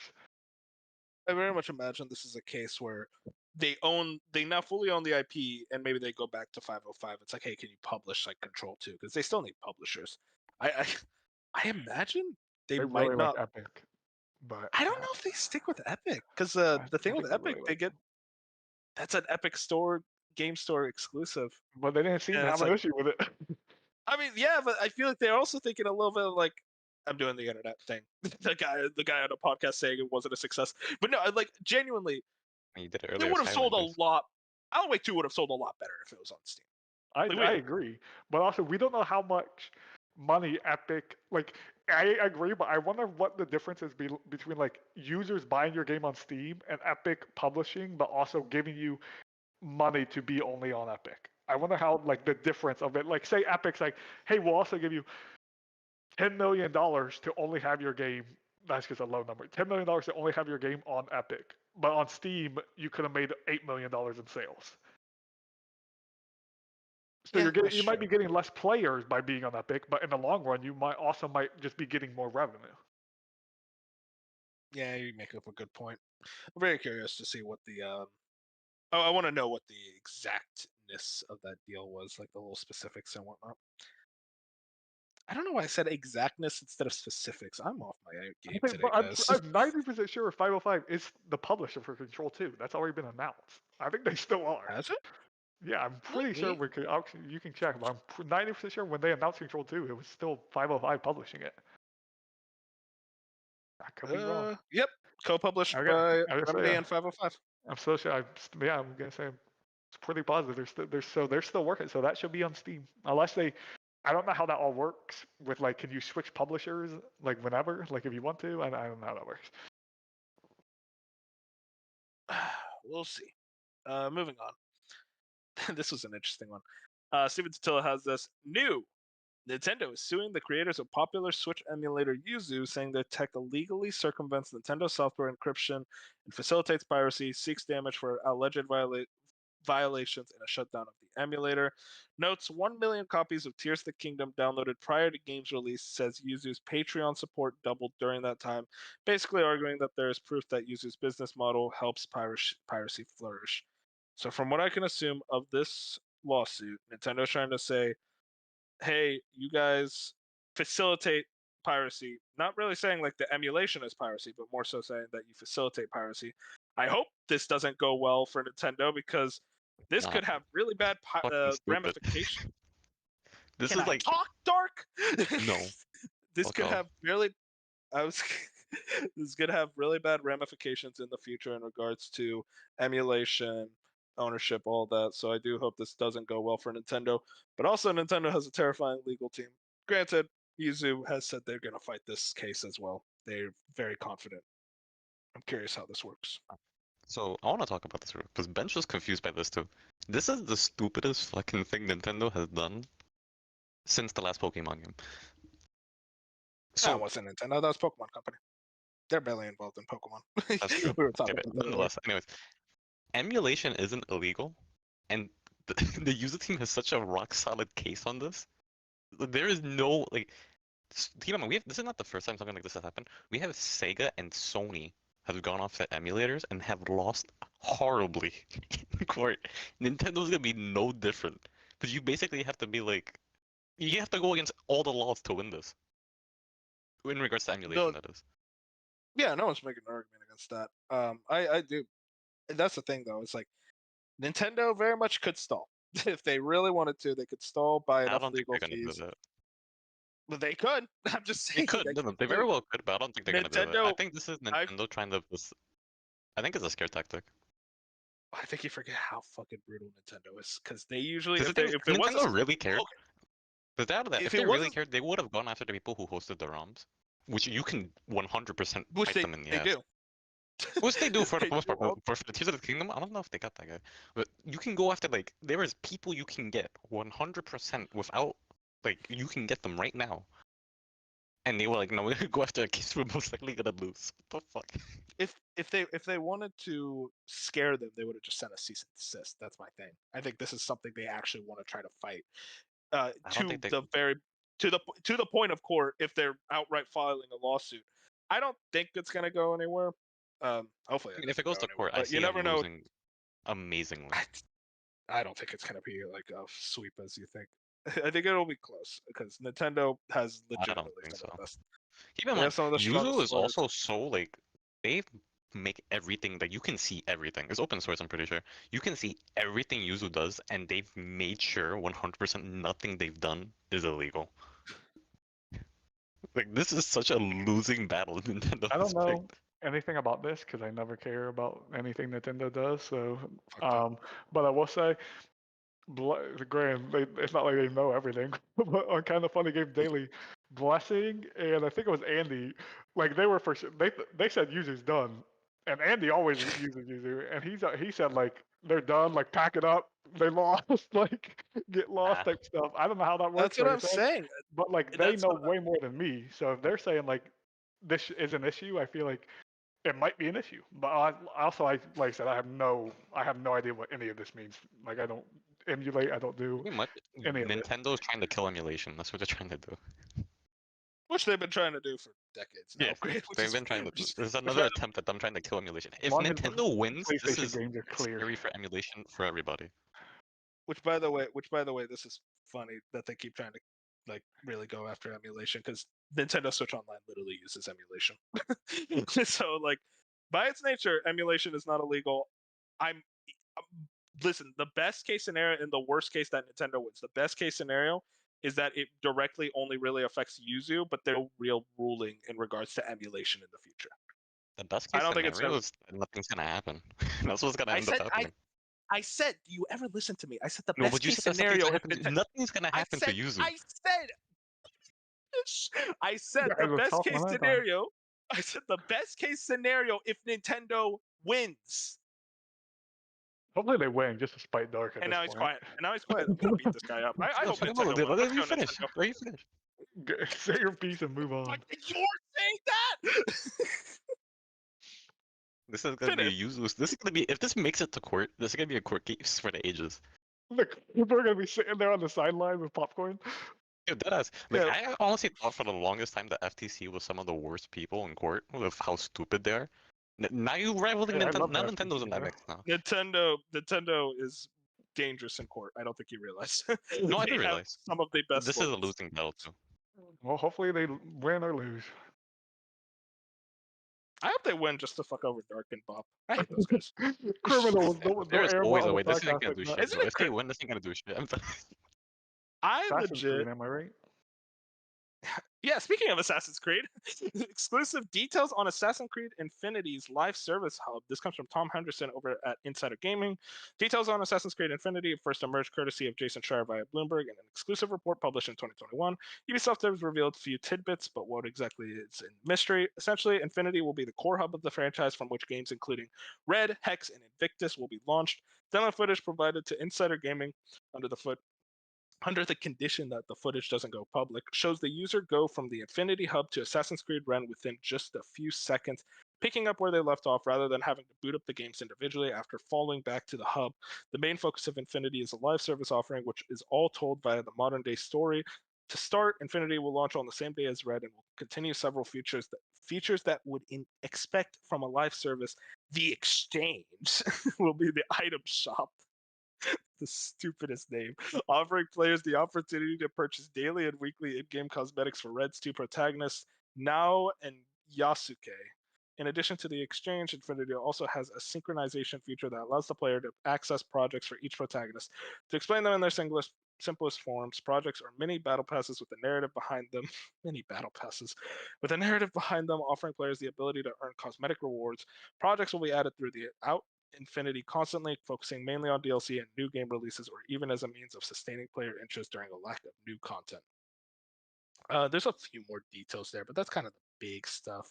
Red is scheduled for later this year with Invictus, the multiplayer offering being planned for 2025, and Hex for 2026. Fusion, you're a big Assassin's Creed guy. This is the Fusion cast, by the way. Almost all these stories have involved you in some way. That's very exciting for you. But what do you think of this whole Infinity thing? I hate it, actually. I was kind of on board when they first brought it up, but I hate hubs.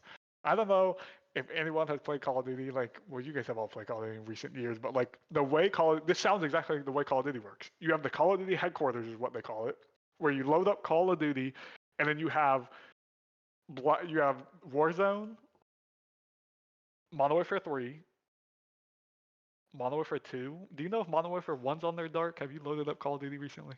Because I don't own them. It's like a launcher within a launcher. It's so fucking stupid. That's does not sound exactly what they're about to do with Assassin's Creed? That's exactly what it sounds like they're doing. It sounds like a launcher. Why? Why are you like just call it a launcher? That's what it is. No, they call it like this hub experience where they're gonna have the main like modern day story that no one cares about in Assassin's Creed, by the way. I don't know a single human that's like, yeah, the modern day stuff in Assassin's Creed is cool and good. I don't care about it. So like the fact that that's like their through line where they're saying this makes sense because on the back end, the modern day story wise, just call it. You're making another Ubisoft launcher, but it's only for Assassin's Creed. It They doesn't. want to do what Call of Duty is doing, where they eat up all your storage, but that's what this is for. It's gonna tear your storage up, Oh yeah. so you have nothing else to play. And they're gonna do it where it's like you can install Assassin's Creed Red, and while Assassin's Creed Red is installing, play the multiplayer game. Like because Call of Duty does that, where like and the Call of Duty one, you can like only install the multiplayer if you want, or you can only install the zombies. So I guarantee they're gonna do some workaround where they're like only install this part of the Assassin's Creed. Like I don't know, it seems low. It always seems low budget to me and more gimmicky than like anything else. Like it doesn't save me time to like have this launcher to load me into the game. Like it's just another barrier. Like I don't care about a hub world or a hub launcher. I just want to click on your game and me play your game. Yeah, I'm right there with you. It's just I don't know. I don't know why hubs are just a thing now in games. But like especially for a single player game, all these single player games, it's like, oh, let's make it a hub. It's like what was wrong with the way we did it before? Like, that's all I'm saying. It's gonna be because 3 years from now, there's gonna be a picture where it's Assassin's Creed Red, the multiplayer game, and Hex all on one screen, and they're gonna be like, you just load up the launcher and you can play Red if you own Red, or you can play the multiplayer one. You don't have to like go to different like no, just let me click on the game I want to play.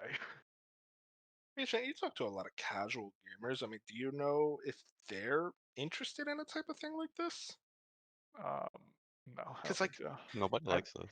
I would just say if it genuinely sounds exactly like the Call of Duty stuff, and every single one of my friends who are the biggest Call of Duty fans hate the way Call of Duty does it. So like I don't see how this is a win for anyone. Everybody hates the Call of Duty launcher. It's the same exact shit. It's a win for Ubisoft. Get it all in one place. Yeah, you get it all, and you have, like you say, there's going to be a store page. So I could see it where they're like, hey, Assassin's Creed Red doesn't have microtransactions in the game, but on this hub launcher, before you get into the actual game, you can buy all this stuff for Assassin's Creed Red. Interesting. It's stupid. Or maybe they do it where like you can buy a microtransaction on this launcher, right? Or on this hub, whatever they're calling it. And then that microtransaction can work on all three titles. Like you can have this thing and bring it into Red and in multiplayer and in Hex. I don't know. They'll figure something. Whatever makes them the most money, they'll figure it out. Moving on to our last story that I actually almost forgot to include because I know Mr. Moon and Fusion are big fans of this studio. New details from the no rest for the wicked showcase. Jesus Christ. Okami Games kind of did a big little write up of everything that we saw. World is handcrafted, not procedurally generated. Randomized loot, WASD analog stick movement, not point and click. Day and night cycle, dynamic weather, animation driven combat inspired by action RPGs and fighting games and just action games. Gears have 4 different rarities, from highly customizable white items to unique gold. Weapons can drop with a specific rune which can be extracted. Each weapon type has a different moveset. Sacrament is the capital city. You can buy houses and properties in Sacrament, collect and harvest resources which can be used to craft gear or items for your home. Regions you visited before can have drastically different enemies. Endgame crucibles will be in the game at launch. Combat is similar to Dark Souls. Armor weight affects movement. Enemies don't respawn when you die. Injured enemies will stay injured after you respawn. And coming to early access on April 18th. Console versions will launch with the version 1.0. We saw a lot of gameplay. They were very much showcasing this bad boy. Oh, also there's multiplayer co-op, which I think we knew already. What did we think of this gameplay? I thought I caught a bit of it. It looks really good. I'm intrigued by this one. I'm hyped, bro. I told you. It seemed like I feel like I say it every other week ever since they showed it at the Game Awards. It's because I've been totally in. I've been totally into this, and every time, like today, the stuff house, like you can buy a house and customize your house. I would have never guessed that was in this video game, but it is, and it looks awesome. Like there's PvP.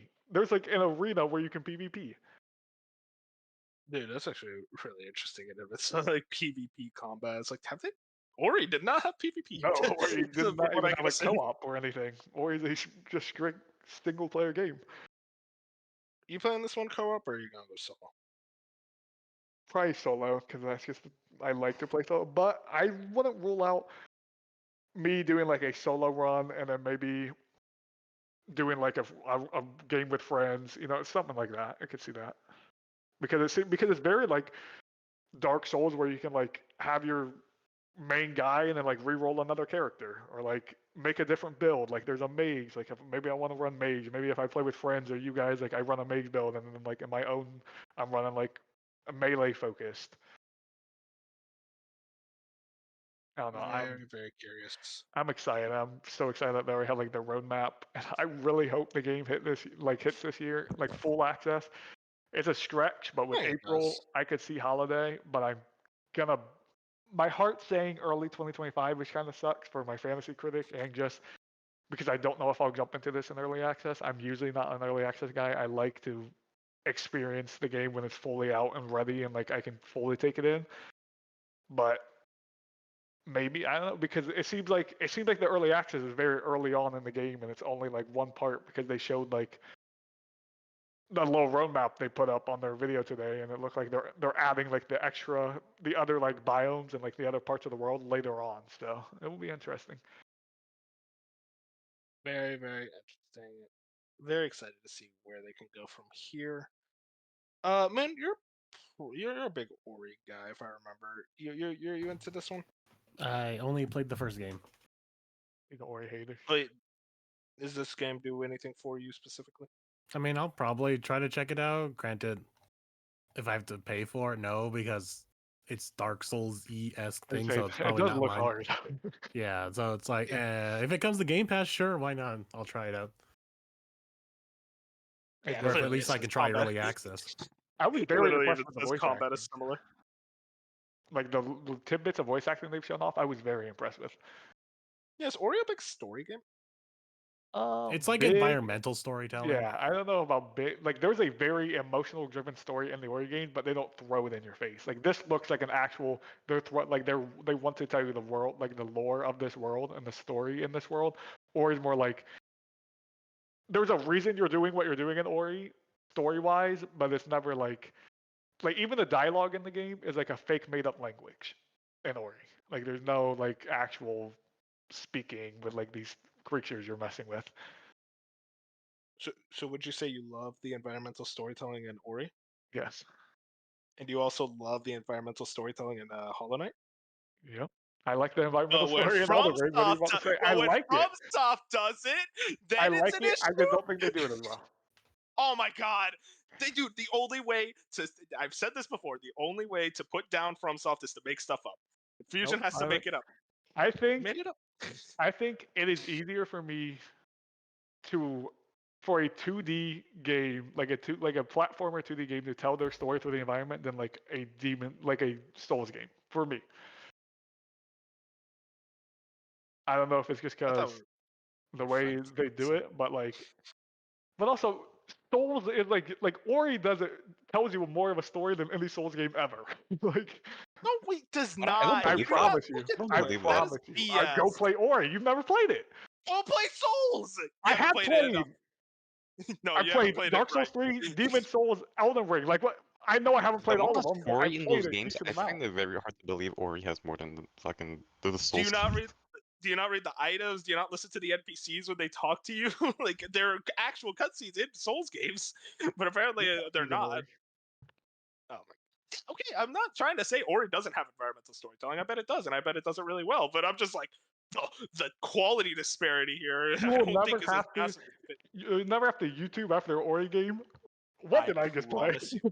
I promise you, after I beat Elden Ring, I understood the whole story. I promise you. I did not need to YouTube stuff. Elden Ring is the one that they did the best on, so yeah, I guess that makes sense from a storytelling perspective. This guy really doesn't like me anymore. It's crazy. Moving into our little reviews of the week. We did this last week, and we only really had one game kind of released or at least got reviews the last week. Expeditions, a Mudrunner game. This is a Bop original. I know he's very excited to play this one. Yeah, I'm gonna be completely honest with you guys. I thought this game came out already. I thought it was scheduled for February 6th. Apparently, I don't think it comes out until next week, or even actually, I think it maybe came out today. I might be completely wrong. Who knows? But it yeah, doesn't come out until the 5th. The 5th. Okay, that's what it was. But yeah, I was like, oh yeah, that's a February, early February joint, but I guess not. I was very surprised when I found out the reviews were today. It's like, wait, what? But yeah, seems to review 83. So for context, SnowRunner got an 80, and this is OpenCritic. And then Metacritic, the first MudRunner game, at least what I think is the first MudRunner game, got a 67. But that was on PS4. So yeah, on PC it has a 77. But yeah, it seems like this is the highest selling highest reviewing MudRunner game. It seems like if you're into these type of games, this one's gonna do it for you. I'm intrigued. Been kind of in a simulator mood as of late. I love Power Wash Simulator, so maybe this is the buy for me. Who knows? Seems like a sale game for good. Probably $20. I would jump in on it. But yeah, very curious to see how this does sales wise. Because he has it in Fantasy Critic. Oh, yeah, my first set of points for Fantasy Critic. Yeah. Hooray. So he's sitting at, that's a nice 83 for MudRunner for his Fantasy Critic team. That's great. Who got Rebirth? Navi. I hate that guy. He's beating our asses right now, isn't he? The first pick was Persona 3, by the way. Oh, yeah, I remember that. Oh, no, it was Persona 3, and I think I went next. Oh, no, Navi went next. Yeah, Navi went next. I got Persona 3. I know, we know. And then I got Navi got it. No, we're saying Navi got Rebirth. No, I said Persona went first. You picked Persona over Rebirth. Also be looking forward to the end of the month when we catch up on how the Fantasy Critic's been going, because it's time for the quarterly catch-up. I'm very excited. I'm just reading through the Fantasy League chat, and then the first thing I see is Beefhammer's team got some points, and then Navi responds, "God, he's like a cockroach." I don't understand how he picks the most random games and he gets points. We can't stop Beef. We can't stop him. But that's all the news and reviews. Now we're gonna get into what we've been playing. We've actually been playing a lot. So to kind of steer the discussion, I want to start very first and foremost with Persona 3 Reload. Me and Moon beat it. I'll let you talk about Persona 3 first. I beat it too, man. Fusion, don't mind me. I sure about that.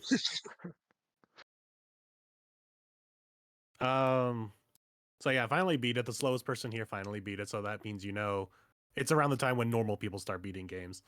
I liked it a lot, but it definitely had the problem of it needed to take quite a while to pick up to everything that was going on.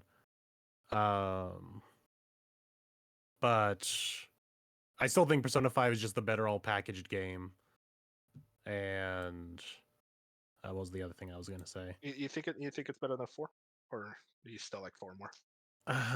It's hard to say.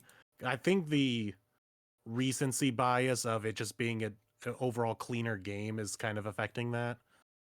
So I think for now I probably will say yes. I prefer it over 4. But it's very close, because I think really just the big thing that's holding 4 back is just the old gameplay, the old graphics and all that. But besides that, yeah, I think it's just pretty much that. I think if that Persona 4 remake is actually real, I would probably look at them differently and be like, yeah, okay, you know what, 4 is better than 3. I will say, with certainty, after beating it, it was kind of that years-long quest of hearing Persona 3 and 4 fans saying I'm like, man, I love 5. And then these 3 and 4 fans would come out of the woodwork going well, actually 4 and 3 are better. 3 has the best story, or and it felt so good beating Persona 3 finally after 4 last year. It's like, nah, 5 is the best. You guys are fucking wrong. Now, granted, I still enjoyed my time with the game overall, but my God, that first half, Fusion, I get why you fucking dropped it. It is, especially for a newcomer, I think it is really rough. Just, you do not care about these characters at all in the beginning. It takes a long time for you to actually start warming up to them, which I did eventually, I went from not liking Mitsuru to loving her being my favorite character. 4 times. Which, hey, look, I don't blame you because it's such a rough opening. I actually started New Game Plus just for a little bit. I was like curious, like, okay, what was the opening like? Was I crazy? I was like, man, this sucks. I was so bored just doing like a little bit of New Game Plus. It's like it really hit me just how much of a back-ended Game 3 is. And even then, everyone always says it's like, yeah, but it's worth it by the last half. It's like it was good. But, like I enjoyed the second half, but like it was like by the last half, I was like fully invested in the characters and the story, and I'm like, yeah, this is good. But it doesn't make up for the first half. It's like the epitome of the it takes 40 hours to get good. Exactly. It's like I don't. In my opinion, that's just like I can't really say praise to a game that takes 40 hours to get good. Now, granted, I actually did enjoy like I still love the gameplay loop. I like doing social links. I like doing Tartarus. All that stuff is great. I know I'm insane. I know I'm the insane one for Tartarus. I get it. No, actually, you know what? By nearing the end, I was actually kind of into it. Yeah, it's a good podcast joint. That's why I like granted, I wasn't even doing that, but still, I was like, well, there was like a comparison. Oh, you know that like old saying of like the frog in the boiling pot just eventually gets used to it. Like that was me. Like I was suffering so much, but then I kind of got used to it, and then I enjoyed it. There's a weird loop by the end where you're like, oh, there's greedy shadows, there's these things. It's like they had enough here, and the aesthetics of like each floor, like they actually change up the look a decent amount. Not as much as you would want, but they do change it. Exactly, yeah. But yeah, I mean, I guess overall, like I did enjoy the game a lot, but like it was very much that, oh yeah, very definitively, I much more enjoyed 4 and 5. Like it's like I do genuinely think 4 is a much better game even then, and then 5 obviously. But even then, like 3 is still great. Like these are all great games, by the way. Yeah, it's a worthy entry into a very good franchise where everything is good. Oh, you haven't played Persona 1 and 2 yet. We gotta get those remasters, and then we'll be like, oh, here are the ugly stepchildren of the franchise. The ugly stepchildren are the first ones. That's always so funny to me. But yeah, that's everything regarding Persona 3 Reload. And we also might as well just get the Band-Aid off. Band-Aid? What's the saying? Rip the Band-Aid off? Yeah, that's rip it. The Band-Aid off. Okay, I just said get the Band-Aid off. Like it's like a amicable thing. Rebirth came out today. Or no, yesterday. On a leap day. God bless. But yeah, Rebirth came out. Big deal. A lot of people playing it. A lot of people loving it. I guess me, Fusion, and Moon have all been playing it. I'm the shortest of the way through.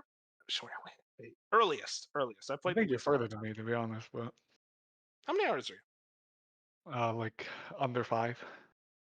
I'm at like 4, if even. I'm probably like between 4 and 5.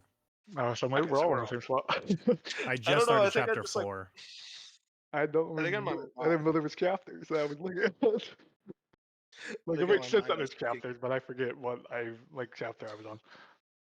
Bench was on chapter like 10 hours in by yesterday. So yeah, that's what he 15 plus hours in. Yeah, that guy's a machine. But I guess we could just talk about like our overall thoughts right now. Man, I'll ask you first. How are you thinking of the game so far? It's pretty much what I've expected so far. It is taking just a little bit. I don't know if it's just me having high expectations or something else going on, but I'm just like, okay, can we pick it up, please? That's kind of what I'm kind of feeling right now. And it's starting to get there. I think it might be just be an overwhelm thing of, I think there's a lot at the beginning, like play-wise. So I'm just kind of getting over that. Like, it's crazy having like your 5 party members right off the bat.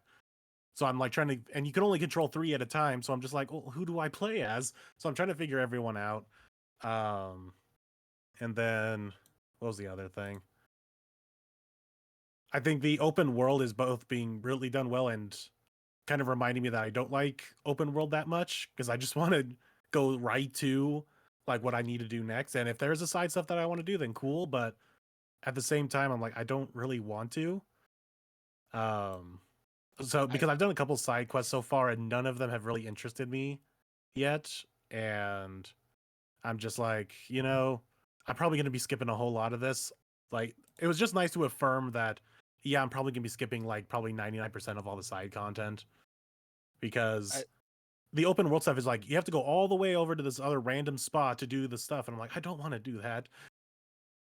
In regards to the open world, it was legitimately funny that there are literal Ubisoft towers in this game, and none of the reviews, no one ever talked about the Ubisoft towers. And my thought when I unlocked them, I was like, I thought we hated this, and now people are cool with it.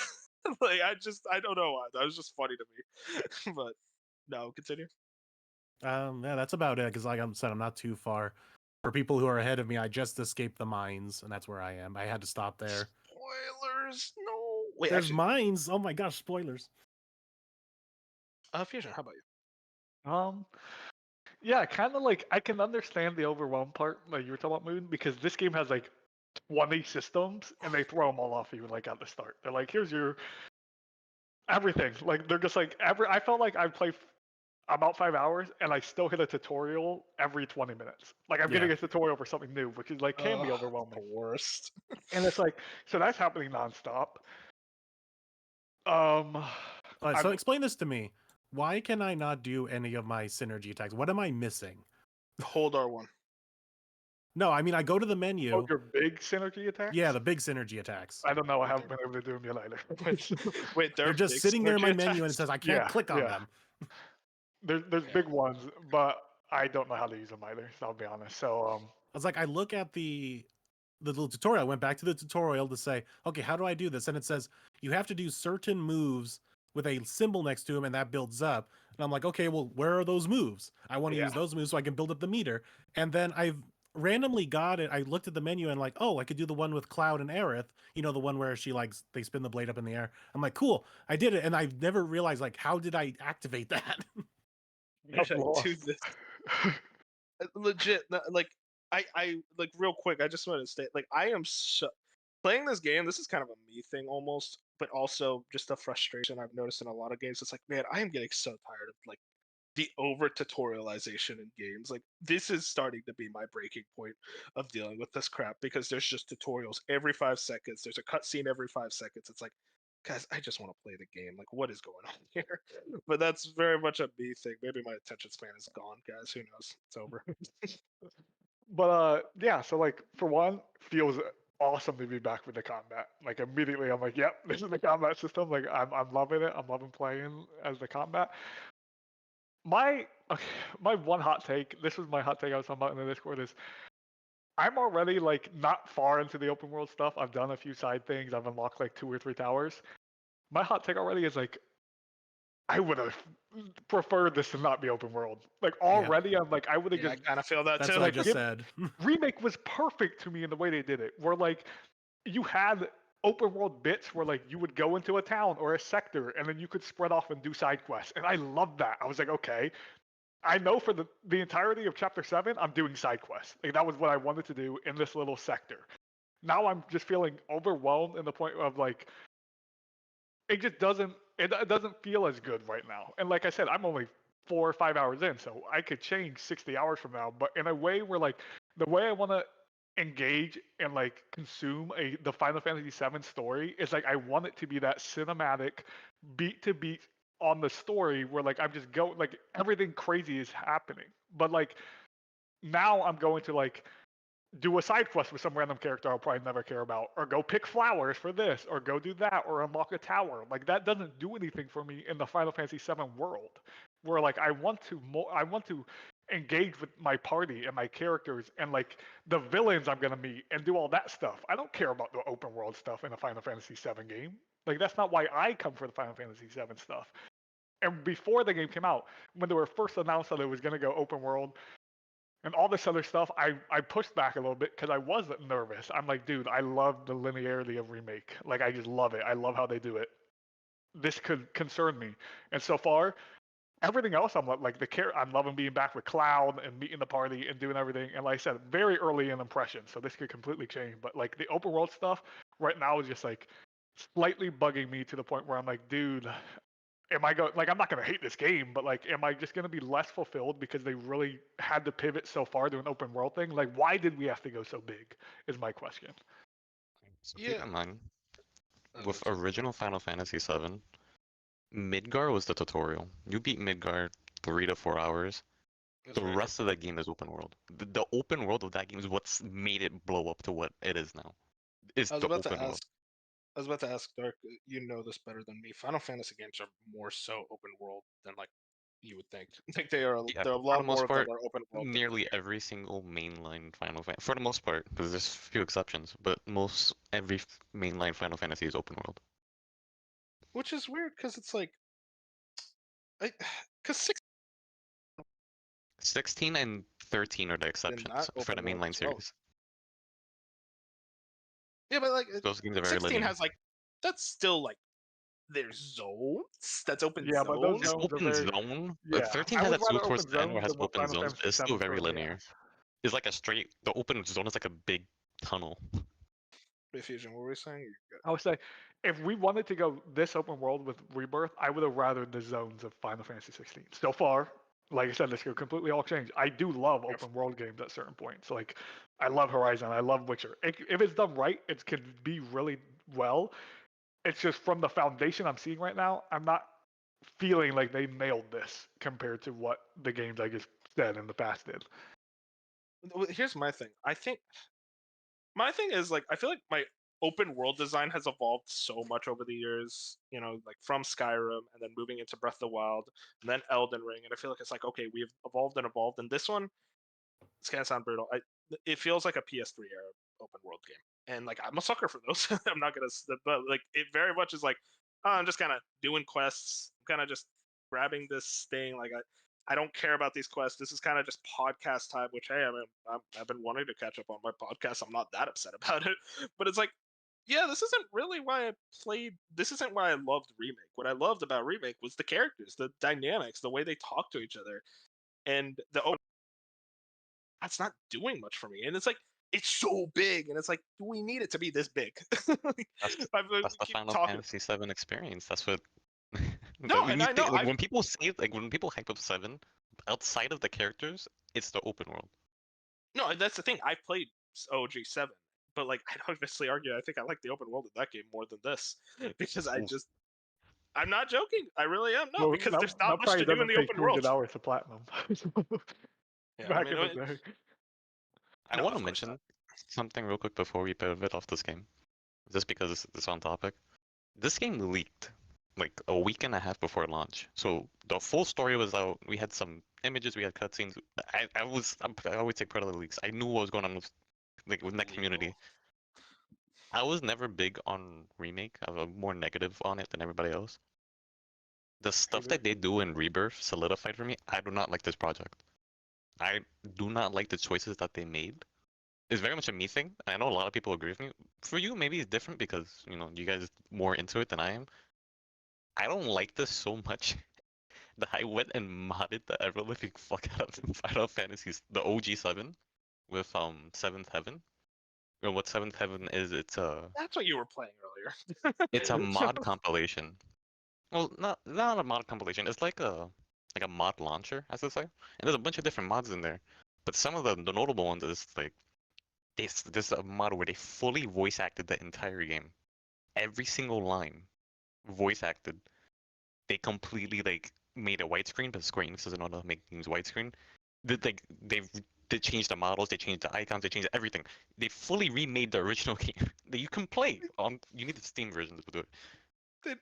They don't know how to make it widescreen. The keeps from 1997, Dark. You Square can give them Enix, a little bit of slack. Square Enix sucks at ports. If you play any of the ports of the older Final Fantasy games, you're gonna have these borders. None of them are widescreen. I fuck with the borders. I'm gonna hot take. I love the borders. Give me borders in games. I don't know. It works for some games, but for like something like this, I think widescreen is a must. But anyways, there is a way to play for people like me who do not like the remake experience. You can remake and it plays it feels very different with voice acting, like sound effects, everything. There is a way to play OG Final Fantasy VII remade 1-to-1 true, like a true remake that's not changing anything through 7th Heaven. If you guys like that community is incredible. Bench is gonna kill us. By the way, I want to point this No, out. I will say we were like, oh, I don't like the open world. We don't like this, and then Dark's like advertising a new project. It's like, bro, it's gonna be the hate It's watching. not, it's not new. It's been around for a long time. I just got into it now because I can fuck around with PC things due to Steam Deck. It's incredible. I got positive to say. It's just easier to knock out the negatives real quick. Like another negative, the visual performance thing of this video game. Oh man. Yeah. Come on, Square Enix. What like, is let's this get it crap? together. Like, How? there was Digital Foundry put out a video yesterday that showed literal proof that Remake in multiple scenarios look better than Rebirth and runs better than Rebirth. Remake is a 4-year-old game. This is your PS5 only title. Fix it. Do something. Let's get it together. There shouldn't Only be. for 3 months. I shouldn't have to. Granted, FPS wise has been great so far in performance. I know there's been some dips, but like it hasn't been nearly as bad as the Final Fantasy 16 dips.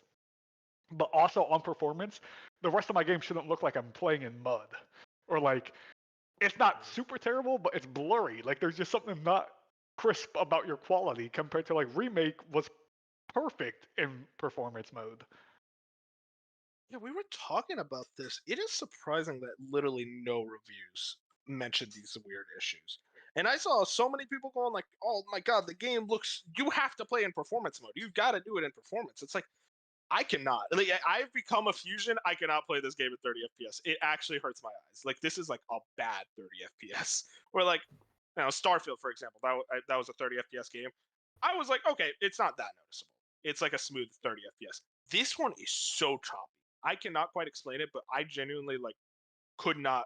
I was just begging for a cutscene to be over so I could turn it back into performance mode. I haven't tried quality, but I heard one of those reasons is because they don't have motion induced camera. Like for the camera, they don't have its own motion blur, which helps a lot with 30 FPS games to smooth it out. And apparently this game doesn't have that. So that could be the reason why you're like, this looks way too, like this doesn't feel good to me. Choppy. Because they don't have the motion in there, which is also just a weird thing because I'm pretty sure Remake did have the motion for the 30, so I don't know why they're just like, there's multiple things that Remake had that Digital Foundry went over. Like that's a great video for anyone listening or anyone here who wants to check it out.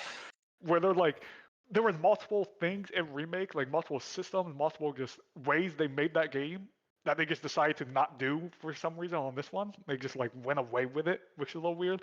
And my last thing on the open world before we go into some positives, because this is a good game. Like I'm enjoying my time so far. But my biggest fear with the open world right now is exactly how I felt in Cyberpunk, where I just don't want the open world to feel like the backdrop and like me the entire time to be like, this should have just been the more linear experience. Like, let me just skip all the random side activities and just play the main story and the important side quests. Like, I don't want that out of my Final Fantasy VII Rebirth. But if that's like I said, 4 or 5 hours in, that's how I'm feeling now. We'll reevaluate in 5 more hours. But like, that is terrifying to think of. Like, hey, you made this entire open world that you wanted to show me, but it's barren, sucks, kind of. It's very much like my assumption is that it does not put its best foot forward. That's kind of my like hope right now with the experience as a whole. It's like, okay, you save the good stuff for later, right? Yeah. Yeah. And like, there's good stuff. This combat is incredible. Oh, the combat I love so the good. combat. I love the The soundtrack is some of the best. Oh yeah, the soundtrack's been amazing. Like just genuinely 10 out of 10 OST.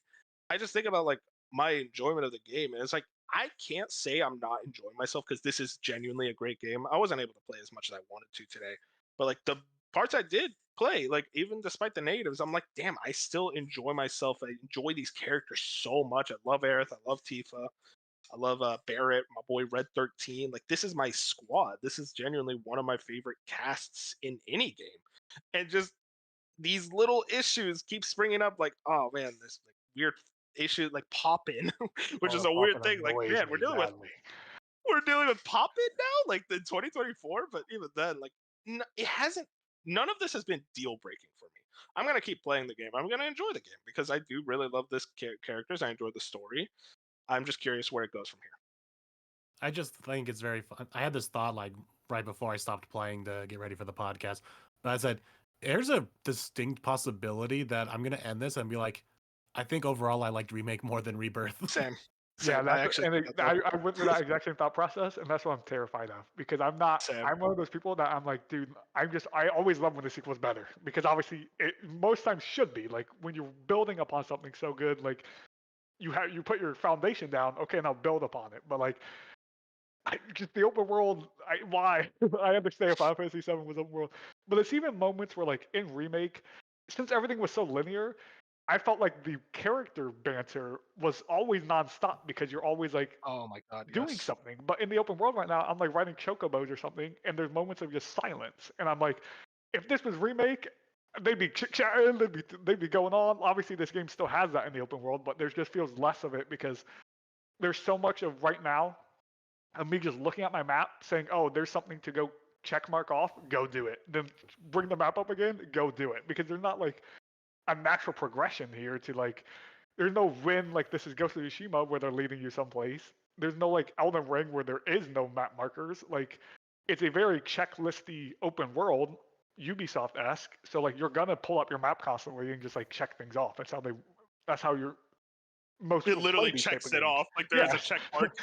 Like that's how you play them, which like it leads to the moment where you say podcast games. I know you guys love when you have a podcast game. No, I don't this like is 100%. podcast games. Well, that's the thing. It's like I like podcast games for like literally brain dead. It's like at the end of the day, I'm gonna enjoy non-podcast games more most of the time. Oh yeah, but as someone like, I can understand podcast game. Podcast games comes to my mind when I'm like, oh, now I finished the game. Let me grind for the trophies. And I'm like, oh, Yeah, podcast exactly. on. But like, if I'm doing your side quests that you put in your game, and I'm actually listening to the podcast more than I care about your side quest, that's not good game design. And granted, that hasn't happened yet Agreed. because I've only done one side quest. I don't know how the side quest. Moon says he's done more than me, and it hasn't hit for him yet. No, I've done like 2. Oh, okay. I'm gonna go out there and continue to do the things I'm doing naturally and just do them and see how it feels. But like, I never want to be like, hey, I'm gonna put on a podcast and grind side quests in your video game because that means your video game is not good enough. I will say, to your point about like the banter, it's not even just in the open world. Like there is like moments when I'm like crawling through a space, or like there was one scene where like you're kind of like slowly crouch walking above some soldiers, if you remember, like kind of like in the Yes, first yeah, town. Yeah, I was going fucking insane because there was no talking except for the You're going soldiers, maybe a so little slow. banter. You're It was so so slow. slow. I was like, what are we doing? We're still doing this in 2024? And genuinely, and there's like a moment in the beginning where you're like carrying these like Mako air vent shit, and it's Slow. so slow, and there's no dialogue. Nobody talking. Yeah, that's no the weird part to me. I'm like, because like, okay, everyone always complains about like Naughty Dog games. It's like, why do I have to like move these things? Right? But you know what was good about those games when they did that? There was dialogue. There was banter. There was like, oh man, what do I have to do? It's like, what's going on here? And you're getting story scenes. There's none of that when I'm moving the Mako vents. They're just silent, like they're in church or something. It's like, guys, discuss. What are we doing here?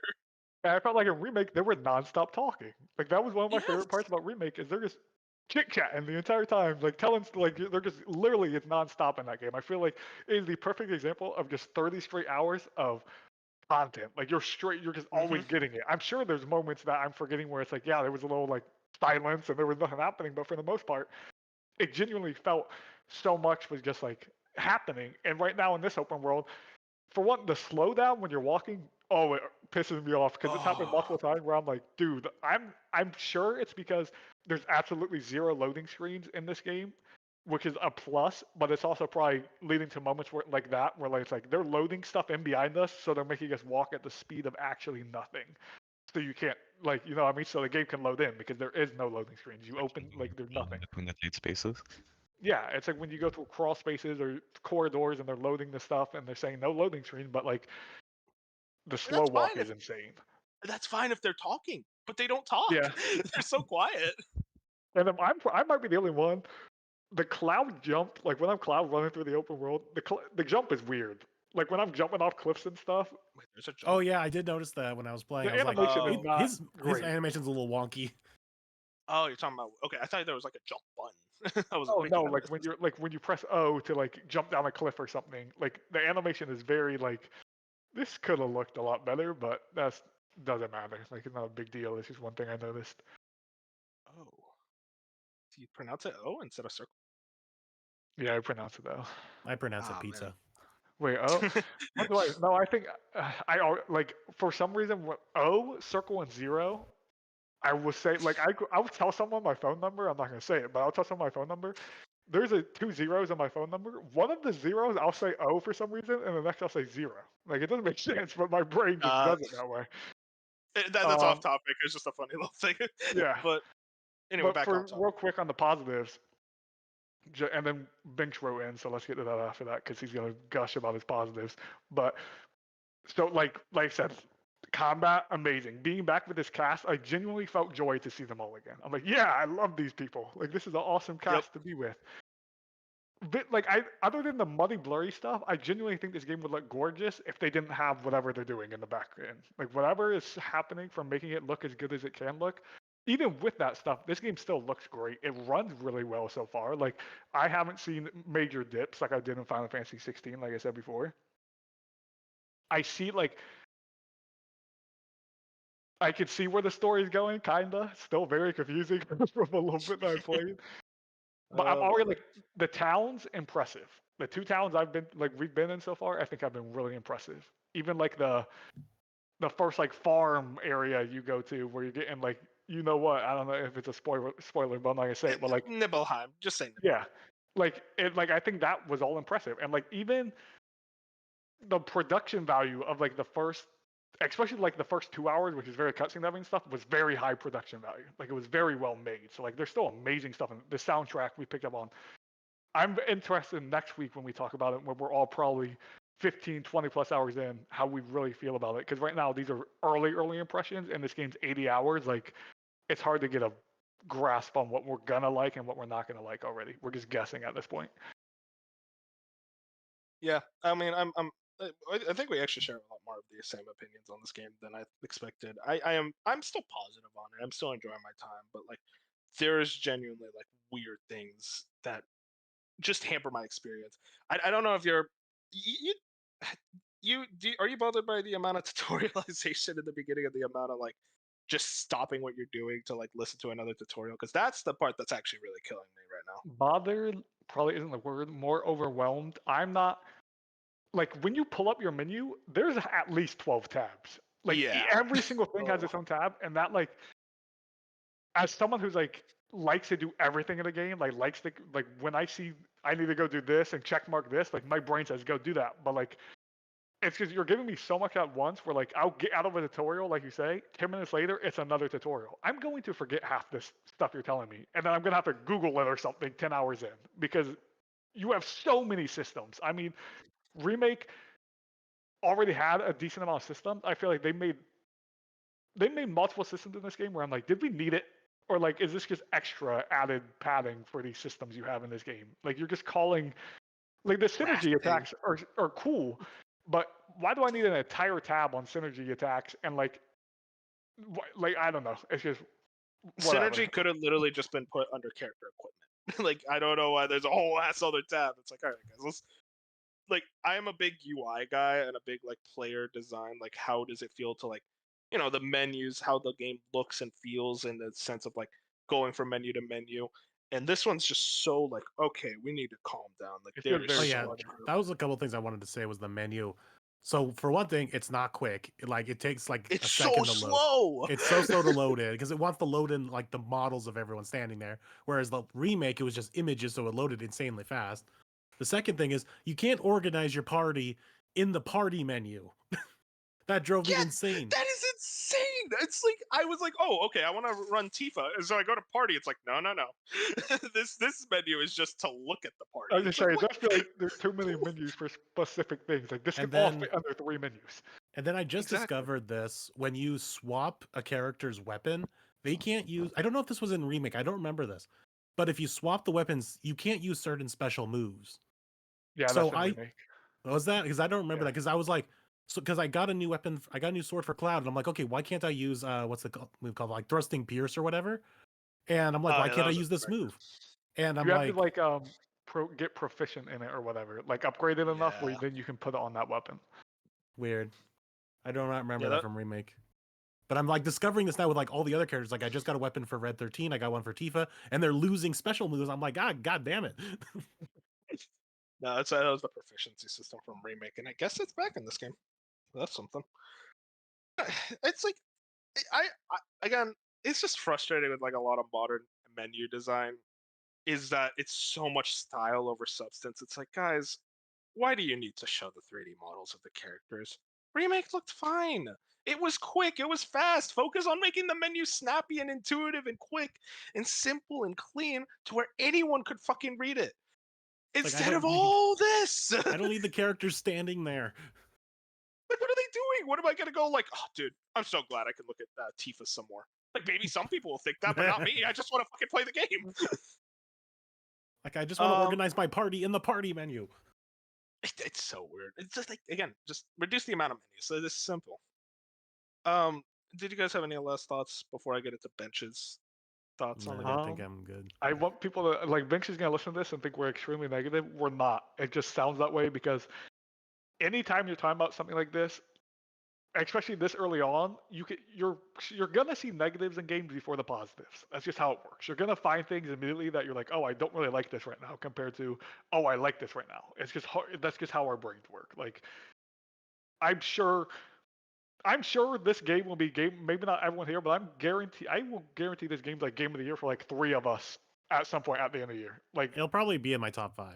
Yeah, like this will be I would be slightly disappointed if I leave this game and it's not my game of the year. That's how much hype and anticipated I had for this video game. Like, I think that's the other thing is all 3 of us are coming from the aspect of we all really like Remake. I love Remake. Yeah, that's one of my favorite. That was like my number 2 of 2020. I love that game to death. Remake's in my top 25 of all time. It's closer to 25 than like 1, but like I love Remake. I love the characters. So like I'm going in with such high expectations, which is probably a little unfair on the game. But when you give me that foundation of expectations you laid upon yourself, I'm gonna pick up on things that maybe like if I had no expectations, I wouldn't notice as much. Maybe I wouldn't care that like there's little pop-ins, but with my mind, I'm like going into it like, oh, this is my game of the year, blah, blah, blah. I see those pop-ins, I'm like, that kind of disappoints me. Like, I'm not angry at it. I'm not like, oh, this game sucks, but I can be disappointed. It is valid to be disappointed with something. So, like I said, we'll see 20 hours from now. I guarantee on the next podcast, we'll have things to gush about, but it's hard when you're 4 to 5 hours in to focus on the positives, when right now we can only say the positives are like the combat and the characters, because that's all we've seen. that's all we've gotten. I imagine this is going to be a Cyberpunk situation for you, Fusion, where like the first week you were playing it, was like, I'm kind of not into it, and then the next week you're like, oh my god, I adore this game. This is incredible. I hope, because I love this cast, and like I said, I love the world. I just hope.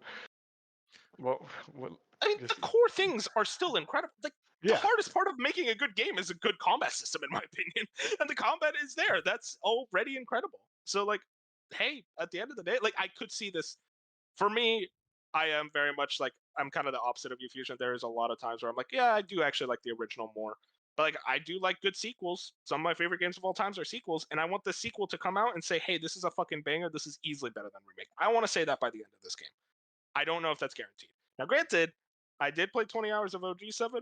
I do know a good amount of what happens, and there's some really cool fucking stuff coming up. And I'm really excited for like a certain part of the game. But yeah, I don't know. I'm positive on it. I know you're excited to ride more chocobos. You know, honestly, Red 13 riding the chocobo is like the funniest thing. I just want to know how. I had to work hard for that one chocobo I got. How'd the rest of the party get them? How'd they get them? How'd they spawn chocobos? That's why I want to know. Square Enix, tell me that. I know it's not like an actual big deal, and I'm really trolling, but it is weird sometimes where games will be like, buy this one this one mount or like this one thing, and then next you know your entire party just has them. It's like they didn't buy these, or they didn't like this. They didn't put the work in. This is a duplication glitch. Something's up. Before we move off Rebirth, Bench JC, our favorite co-host that is never here, decided to write in his thoughts. I'm pretty sure he retired at the age of whatever age he is. 12. 12. Some Rebirth thoughts for the podcast. I am 15 hours into Rebirth and only on chapter 4. This game fucking sucks. What? I just started chapter 4, and I'm like 5 hours in. Are you sure you're chapter 4? Well, I'm going to boot it up right now while you read his thoughts. Yeah, okay. I'm 15 hours into Rebirth and only on chapter 4. I am playing on graphics mode with dynamic difficulty. Oh yeah, I wanted to mention that. Dynamic difficulty. I saw that. I'm like, nope, because I know I'm going to get my ass. I was like, I'm going to get my ass kicked by a boss and it's going to put it on easy. It's like, no. We're not doing this. Which, by the way, I think dynamics cool, but I think I've said it multiple times. I absolutely hate level scaling enemies in open world games. I despise it. The point, like, if I take the time to grind and I'm in a lower level area, let me wax those guys. I don't want them to be like, next thing you know, I grinded to level 17 and these levels supposed to be 7s are now 17s and it's struggling. Like, I don't care. I grinded and hit level 17 to destroy these dudes. Also, another thing I just want to point out. I'm sorry, I'm like reading Bench's positives, and I'm like, hang on, I had a couple more negatives.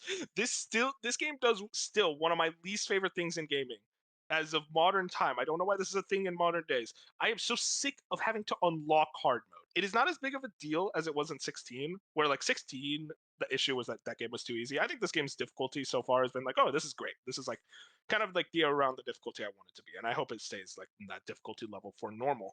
But I don't want to unlock hard mode. Just have it there at the start. I'm kind of sick of this. This is a personal thing though, because I like playing games on hard. I played I played a decent amount of Remake and on easy, to be honest. So I'm on normal right now on Rebirth, but the minute things get grindy in Final Fantasy, I bump it down. I don't care. Okay, so I'm glad to hear that because I was kind of hiding it. I started on dynamic because I'm like, okay, it'll adjust. It'll know that I'm a bad player, so it'll adjust for me. It never did. Then I went to easy, and I'm like, okay, let's try this. So I was blowing through. So my problem with so I jump between easy and normal, and I found something weird. I like easy for all the regular just fights because I can just blow through them in like a minute or so. Because I don't want to spend 10 minutes on just some random bugs. But the problem with easy is boss fights aren't really as intense. So like I like normal for the boss fights, but I like easy for all the random encounters. You're gonna have to just keep switching back and forth. Yeah, I'm gonna have to keep that switching. sounds like hell. Because I'm blowing through because I blew through a couple boss fights like way too quick. Like I was getting into them like, oh yeah, I'm building up some momentum. I'm gonna start using some cool special moves and combos, and the fight was already over. So yeah, Anyways, that's my problem right now. No, I feel that. Anyways, back to Bench's thoughts before I hijack them. Playing graphics mode with dynamic difficulty. This game is immaculate. I was going in with high expectations, but it exceeded them. A few standouts are the combat and character relationships and banter. The characters feel real. He put that in quotes, by the way, and have relationships with one another that really elevates the game. Also, the open world exploration has been a blast. I spent nearly 10 hours in the first zone. There's tons of stuff to do. So that shows it's like, okay, Bench definitely enjoys the open world. That's actually something I was curious on. While some is checklists, While some is checklists, like there are side quests that have actual lore to the game that breathe life into the world. The world looks gorgeous in its presentation. Also, the game's environmental storytelling is something I can't praise enough. The music is also one of the best soundtracks I've ever heard. It really feels like an orchestra right beside me when I'm playing. Sorry. It feels like an orchestra right beside me when I'm playing. Queen's Blood is also the GOAT, which we didn't actually mention. I actually enjoyed that game. So far it's a decent game. I'm looking forward to playing more. I do want to mention real quick. Queen's Blood is actually pretty enjoyable. I could see myself. I've only played the tutorial of it, but it looks cool. Yeah, it's a surprisingly more deep than you would think. After playing a few more card games with the people in the town, I'm like, oh, okay, actually, I can fuck with this. I will say, to jump on one of his positives, it hasn't really mattered much now, but I do like the party relationship stuff, where like you could see like above their head like how happy they are with you. Cool. Like I'm excited later on in the game, like when more things actually matter about your party, like how the story and stuff will change, because that is a cool part where we'll be like, I can be like, even okay, I'm not gonna get into it. Like we all have went past the point, but I don't want to spoil it for anyone. There are relationships, like I know that there's like actual, like I think not dating like in a Persona game, but like dates, I guess. Which yeah, because I saw some YouTube thumbnails of like how to date Tifa. I'm like, wait, what? That's a thing?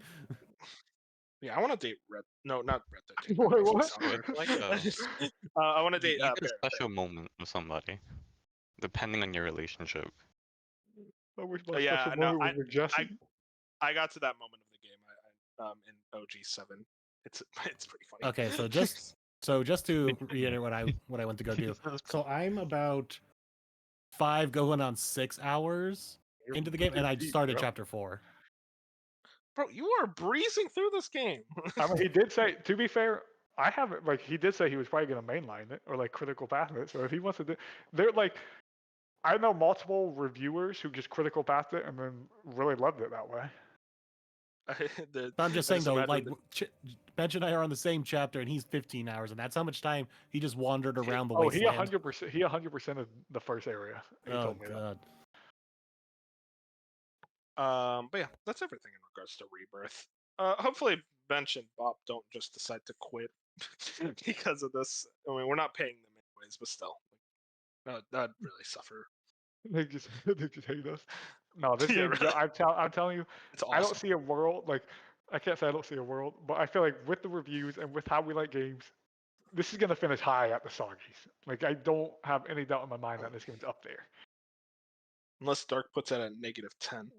It takes away points. There's a good chance that this game will come to PC by the end of the year, because it only has 3 months of exclusivity. I don't believe it. Dude, No, that's what. Bro, I can't wait for PlayStation to lose it. I hate those guys. I really do not like the direction they're taking it. So when I rate it, it will be purely off of like the game itself and not the story. We can't call him a hater. We sounded more negative on the game with like 4 hours. No, you can call me a hater. I hated it so much I went to the fucking OG7 and modded the fucking shit out of it. We love it. We love it. It's because it ain't 9. Nothing's good enough for you, man. Ever since actually, 9. I like OG7. I do like. I think. You know, I know. Like, I know Nomura had that quote saying that. Why do people keep saying that like it's a Nomura moment? This game's a fucking Nomura moment. Are you insulting Kingdom Hearts? Kingdom Hearts works because it's Kingdom Hearts. Shut up, Fusion. You know that sounds hollow as hell coming from your ass. Kingdom Hearts is my favorite franchise. Name one Kingdom Hearts character that is not Disney related. Ah, shit, well. Oh, wait, no. I got it. Okay, I know mine. Can you do it? That's not Disney related? There's no shot. This Googling it right now. Is Cloud in a Kingdom Hearts? He isn't. That doesn't count. That does not count. He said anyone. I just threw him out there. Oh my god. No, you literally, it's not like you knew that. You were like, is he in there? I'm pretty sure I really didn't Google it. I can picture like a picture of Cloud in Kingdom Hearts. That's no, he's in Kingdom Hearts too. Wait, not in Disney. If I couldn't name, so who? Kingdom What is Kingdom Hearts? Sephiroth's in Kingdom Hearts. Yeah, he is. Disney it's and Disney and Final Fantasy. That's it's Disney and Final Fantasy before Nomura decided actually it's not Final Fantasy. That's genuinely all it is. No, okay. There's some original characters. We're not gonna do this. Actually based off. We're not gonna have a Kingdom Hearts discussion. Yeah. The little blue guy from Final Fantasy IX, he's in it. Maybe. Black Mage? I don't know. Because that's not a specific character from Final Fantasy. Vivi's not in Final, not in Kingdom Hearts. Anyways, we're getting sidetracked. Whoa, getting sidetracked on this podcast? Bro, this is the most sidetracked we've ever been on a podcast. We were talking about and Circle. But yeah, so that's Rebirth. Another big breakaway. Yeah, so that's the next one. This is the next game. Me and Moon are playing this. I loved it. I think this game is flawed. I'm gonna say that right out of the gate. I think this is extremely buggy to the point where I'm genuinely surprised they shadow dropped this. I have no idea why they fucking shadow dropped this. This game was not ready. There are points of this game where I was getting stuck on surfaces, and usually I played a lot of platformers, so I know this. When you get stuck in a game in a 3D platformer, what happens is it will reset you back to your checkpoint because the game detects it's like, hey, you're getting stuck. We see that. We're gonna like launch you out of this area so that they don't even reset checkpoint. They just like kind of like boot you out of the like place that you're stuck in. Most 3D platformers have this. Not this game. You just get stuck. So I had to restart checkpoint more times than I should in any game. So that's an annoying thing. But I guess I think also I was going to say there was another negative. There are other negatives with the game for sure. I think the game is a lot better in its second half than its first half. But even then, like I thoroughly enjoyed my time with it. It kind of just hit all the notes for me personally. I understand why some people may not like it. but like as someone who is a fan of like this is very much a PS1 era platformer of its design, of its inspiration, very much more inspired through Sonic Mania especially. That just does it for me. That very much is like that era of games is what I love, but I get why some people may not like it. Hey Moon, I told I you was you like, were also man, like, playing it. what's up, Yeah, man? bro's playing Rebirth. He's doing side quests. He's playing Rebirth right now without us. I just gotta say, buggy shit is buggy. You Dude, I hate saw this some of game. those. Like you saw all the clips I posted of just me breaking the game just by playing it. But besides that, it just never felt fun in any kind of way. The only time I will give it this, the water level was the best thing that game offered, and that was because from a design standpoint, it actually felt like the level was designed for you to constantly be moving, at least in your yo-yo form. Maybe it's because I just That's the thing, Moon. I think you weren't using the yo-yoing, yo-yo. buddy. That was, you weren't using the yo-yo whatsoever. boost. You have to use the yo-yo boost to move around. That's the whole point of the game's design. It's a momentum-based game. yeah, and there's no hill to get momentum on. You use The the You're not using momentum the is dash. a hill. yo-yo. You use the yo-yo to give create you it. momentum. Yeah. If Yeah, you so I double would tap Use and the dash swing. and go to the yo-yo. So I would swing on my yo-yo and then go into no. So even besides the skill issue, let's move beyond that. No, the problem is there's also a bunch of design flaws. Why can I not attack out of a jump? Why can I not attack on the yo-yo? Why can I not do from point A to point B of all your different systems? Why do I have to jump out of the animation, land on my feet, stand still, get back to neutral, and then I can do stuff? It's not really meant to be an You're attack. spitting right now. Bro wants Very Devil May much Cry momentum. combat. No, It's because look at my fucking clip that I posted. You're running away from the stupid giant ball, and like, oh, I have to break the wall. I have to get the power up to get the ball. But I'm constantly running away. Unless this is your 5th time doing this, you don't know that item's going to be there. In the split second in your first run through of that level, you do not have the time to mentally process, oh, I need to jump off my wheel, grab the item, and then do the move. And then it was also a poor design choice. When you're doing that stupid judge boss fight, you're being chased by lightning strikes. You have to jump up the platforms, grab the hammer from the judge, jump back down, and go to the little anchors that are holding the level up because that's what you have to break to beat him. But guess what? You have to hit that little lever thing 3 times for it to break. But guess what? When you hit the attack button 2 times, you're dashing. So you have to hit, wait for your animation to stop, hit, wait for your animation to stop, hit, wait for your animation to stop to do that.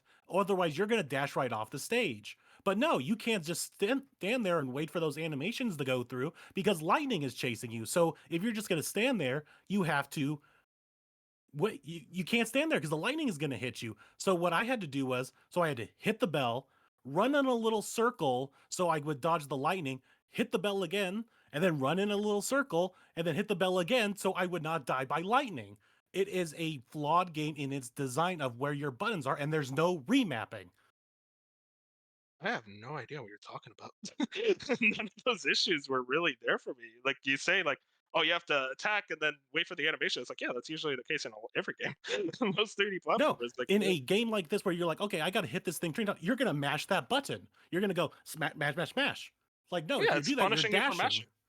mashing. No, I can show It you the won't be clip. I mashed it and I dashed right off the stage, and it killed me in a cutscene because Yeah, the little explosion, the little chain thing after you break it happened.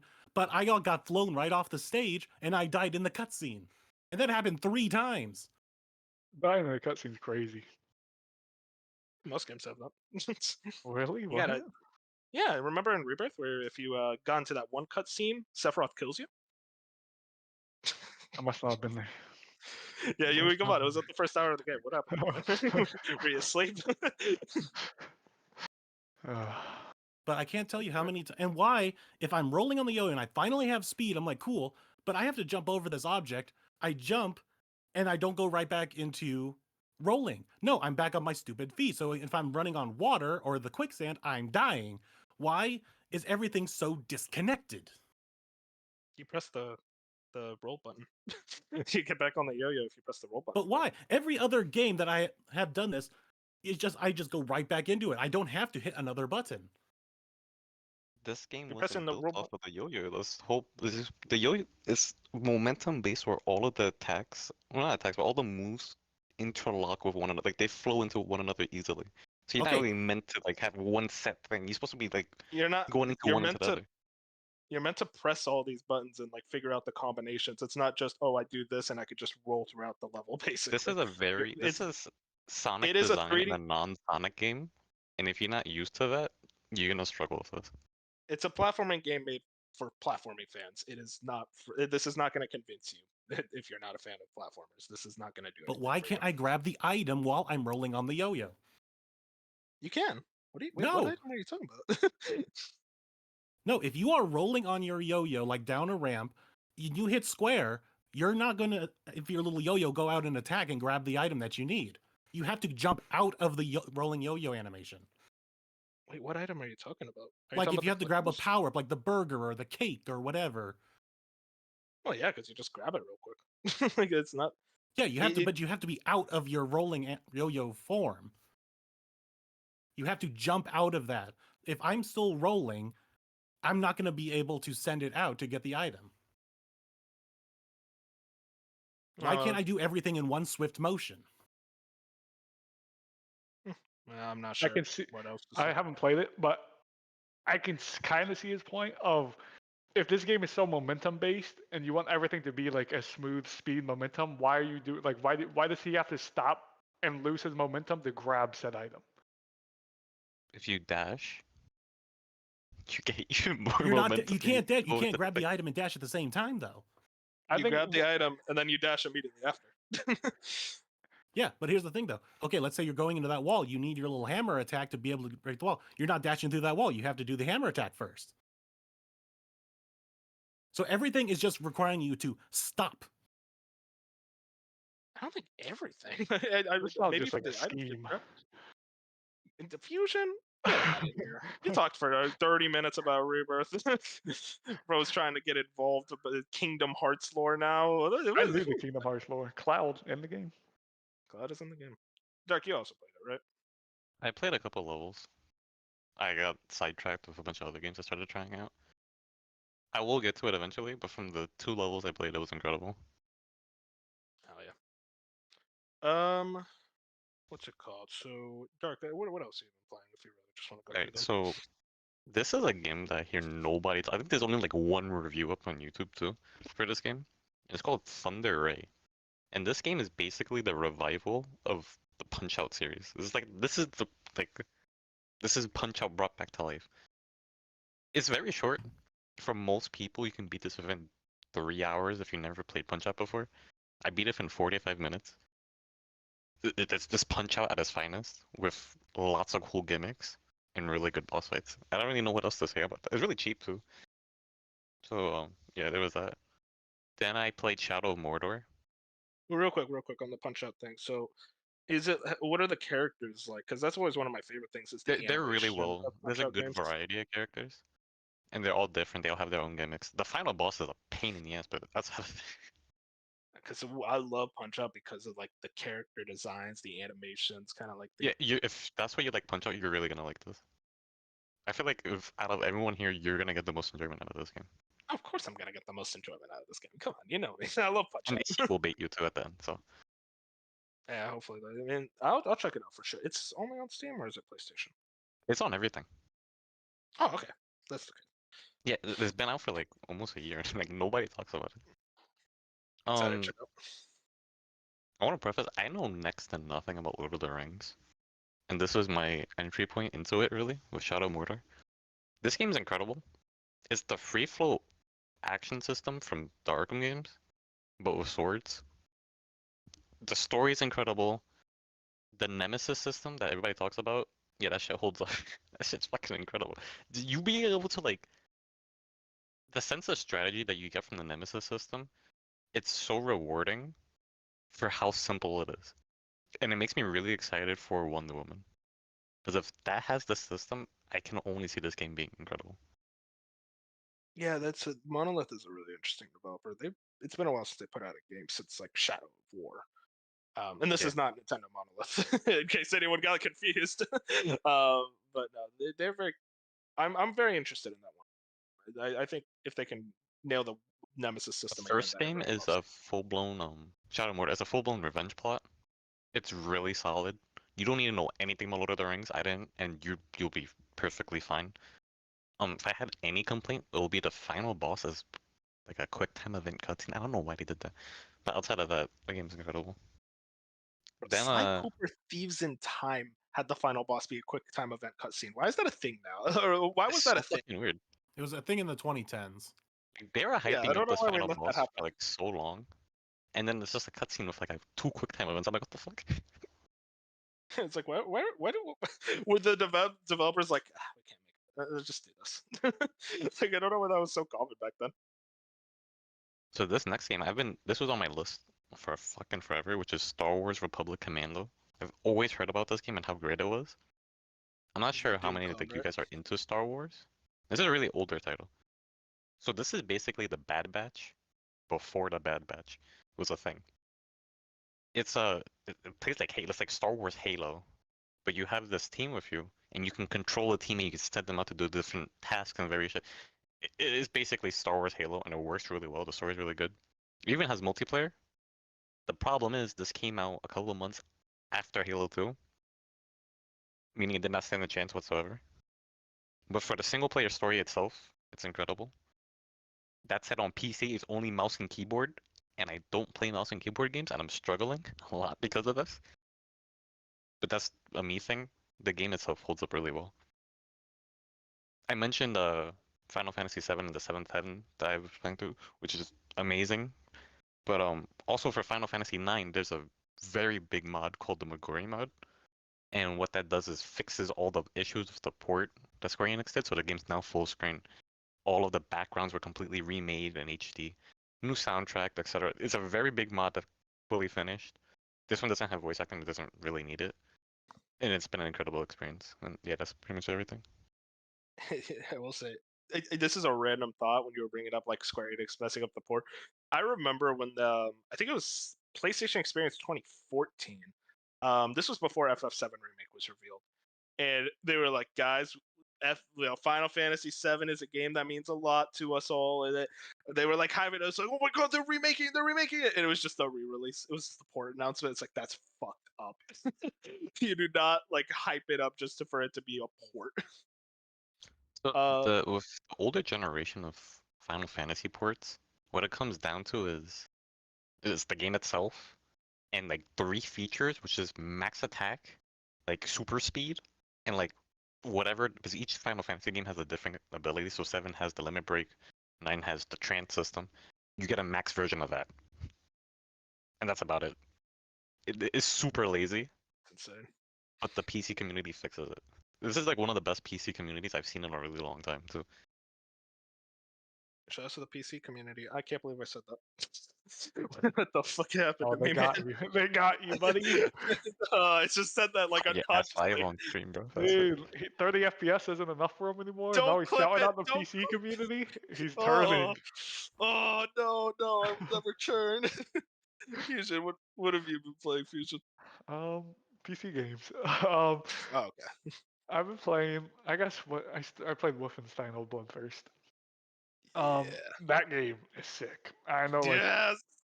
I know. Like, you never listened to me, like, and when you finally did it. And this isn't even like the impressive one. This is like the one that I don't think anyone hates it, but people are just like, it's fine, it's good, and like I love this game. Like I thought this was a really good entry for me to like get into the shooting is insane. Like I didn't know they were shooting like this. Perfection. Some of the best FPS gameplay of all time. And like I'm already obsessed with BJ, bro. This dude, like, God, I'm so excited for you to get into those other games, man. Because like Old Blood is the prequel, and like Old Blood, like I haven't played it, but like I've heard it's like it's good. But oh man, Wolfenstein New Order. That's the only one I played. That's fucking incredible, man. New Order, and then New Colossus is like an 11 out of 10 fucking campaign. That campaign is unreal. I think how do I word this without sounding crazy? BioShock is the better game.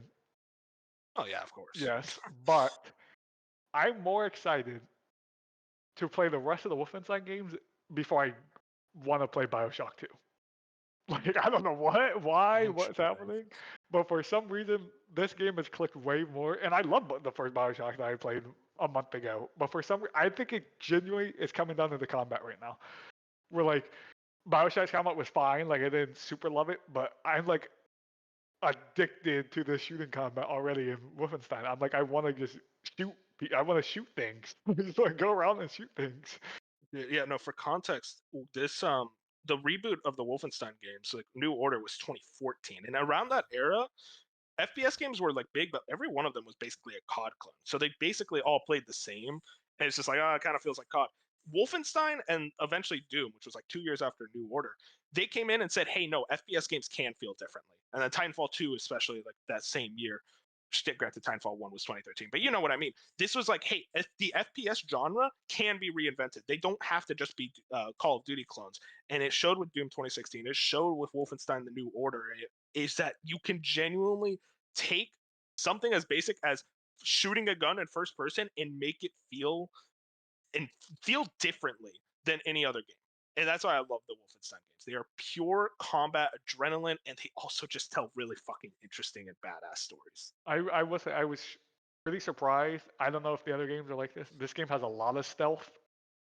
I have no idea if the other games have more stealth, but like this is like I'm getting behind people taking them down, which I love. I love stealth in video games, especially like this it's not Far Cry level stealth because Far Cry is like my favorite first person shooter stealth, but like this was a pretty good stealth where like I was stealthing around and taking people out.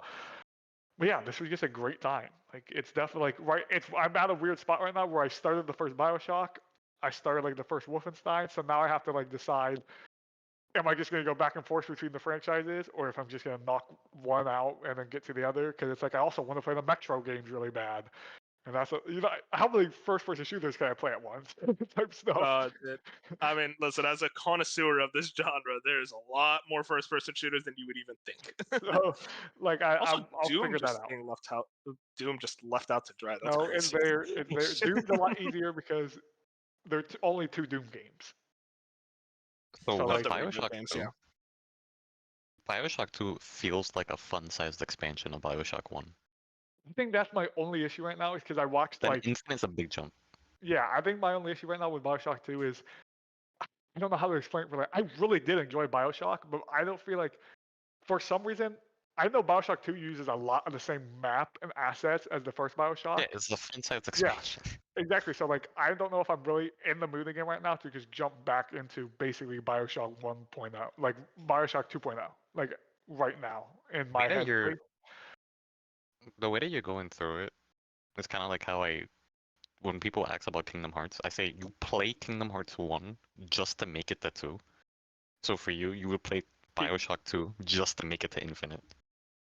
It's just getting it out of the way. It's 2 Kingdom Hearts analogies in like the span of 30 minutes. Kingdom Hearts fan, man. No, that makes sense. And like Bioshock 2 is probably 5-hour game or so. It's short. So, I think Bioshock 2 is not a bad game. It's actually really good. It's just it feels a lot like 1. I'm very genuinely. I am so happy you enjoyed it because I was like, there's a chance he won't be into it, but like, I was fully into it. I'm into it. I'm ready to play the rest. Like after, I don't know. Like I said, I don't know how the schedule's going. I've been at a good pace, so I'm just gonna play what I want to play. So like, I'll get to that when I get to that, which is why I'm about to talk about Inside, which is that's my a phenomenal video game. Like this is like. Screw the Limbo, like people. Like Limbo's a good game, but like okay, let's come down. I know Limbo's great, but like Inside, like I can't believe as the indie guy, I just waited so long to play this one. Like this is, I took your advice. I played it in one sitting. Took like 3.5 hours or something. It wasn't long, but it was like an experience where I was like, yeah, this is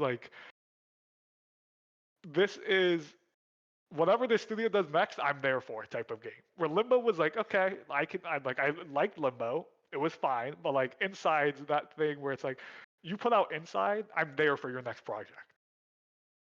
it's genuinely one of the smartest games I have ever played. Like, that is a game that, like, it barely says a word. If anything, it doesn't say anything at all. But what it does say through its environmental storytelling, which I'm the FromSoft simp. I think it does this even better than FromSoft, even better than 90% of games out there that do environmental storytelling. This Inside just does even better. There's something about that world, and so much of it kind of comes down to your interpretation of the events, where maybe there is a right answer, but I feel like we could talk about it for hours and we still can't like decide what the real answer of that world, that mystery is. And that's what I fucking love about it. I understand why some people would be kind of miffed by that if they kind of like a classic storytelling experience, but this is a game that can only be a video game, which honestly, those are some of my favorite games. Is, hey, this is a story that can only be done in a video game form. It's not. It's definitely not in the same vein. But I'm pretty sure I put this out in the Discord. Where like, when I was playing through this game, for some reason, I thought of the Stray universe, and it made me want to go back to the Stray universe so bad. But that's just a side thing. We're like, dude, this is why I love like new IP. This is why I love IP in video games when they create it, because you get moments like Inside where like I want to learn more about this world. Probably never will. Like, we're never gonna get anything else from this like universe. But it's still just, I want to like know more lore about it and all this other stuff. Where it's just like, this is not a spoiler because it happens 12 seconds into the game. I'm like, I don't know about you. It was genuinely terrifying being chased by like the people and the dogs. Oh man, Like, it is genuinely this feeling of like, I am so weak. You die in like one hit basically, yeah. and it's like, what am I gonna do? I gotta run. And my guy's not fast enough. I'm full sprint, and I'm like, dude, like, it was genuinely terrifying because I'm one of those people in like horror or things like that when like they're not making a sound, so they're just running at you full sprint with no sound, and it's just like that would be like, to think if I'm like in the woods or something and someone with a flashlight's full on sprinting at me and I'm just not fast enough to get away, like I'm doomed. There's just nothing. I mean, you point out the sound. That's one The thing I sound really is need to point amazing. out. That is genuinely some of the best sound design in a video game. The way, specifically, the slight thing, the like exploding room, if you remember, if you know what I'm talking about. Yeah. That is genuinely like, I remember when I entered it, I had to put down the controller for a second. Like, what the fuck was that? Yeah, I recommend. I mean, you've recommended it 100 times. Everyone here, but anyone here, like Limbo and Inside, you can play them both. Like Dark, these games are perfect for you. Like, if you haven't played them, sit down for 2 hours, beat one of them, sit down for another 2. You could beat them both in the same day.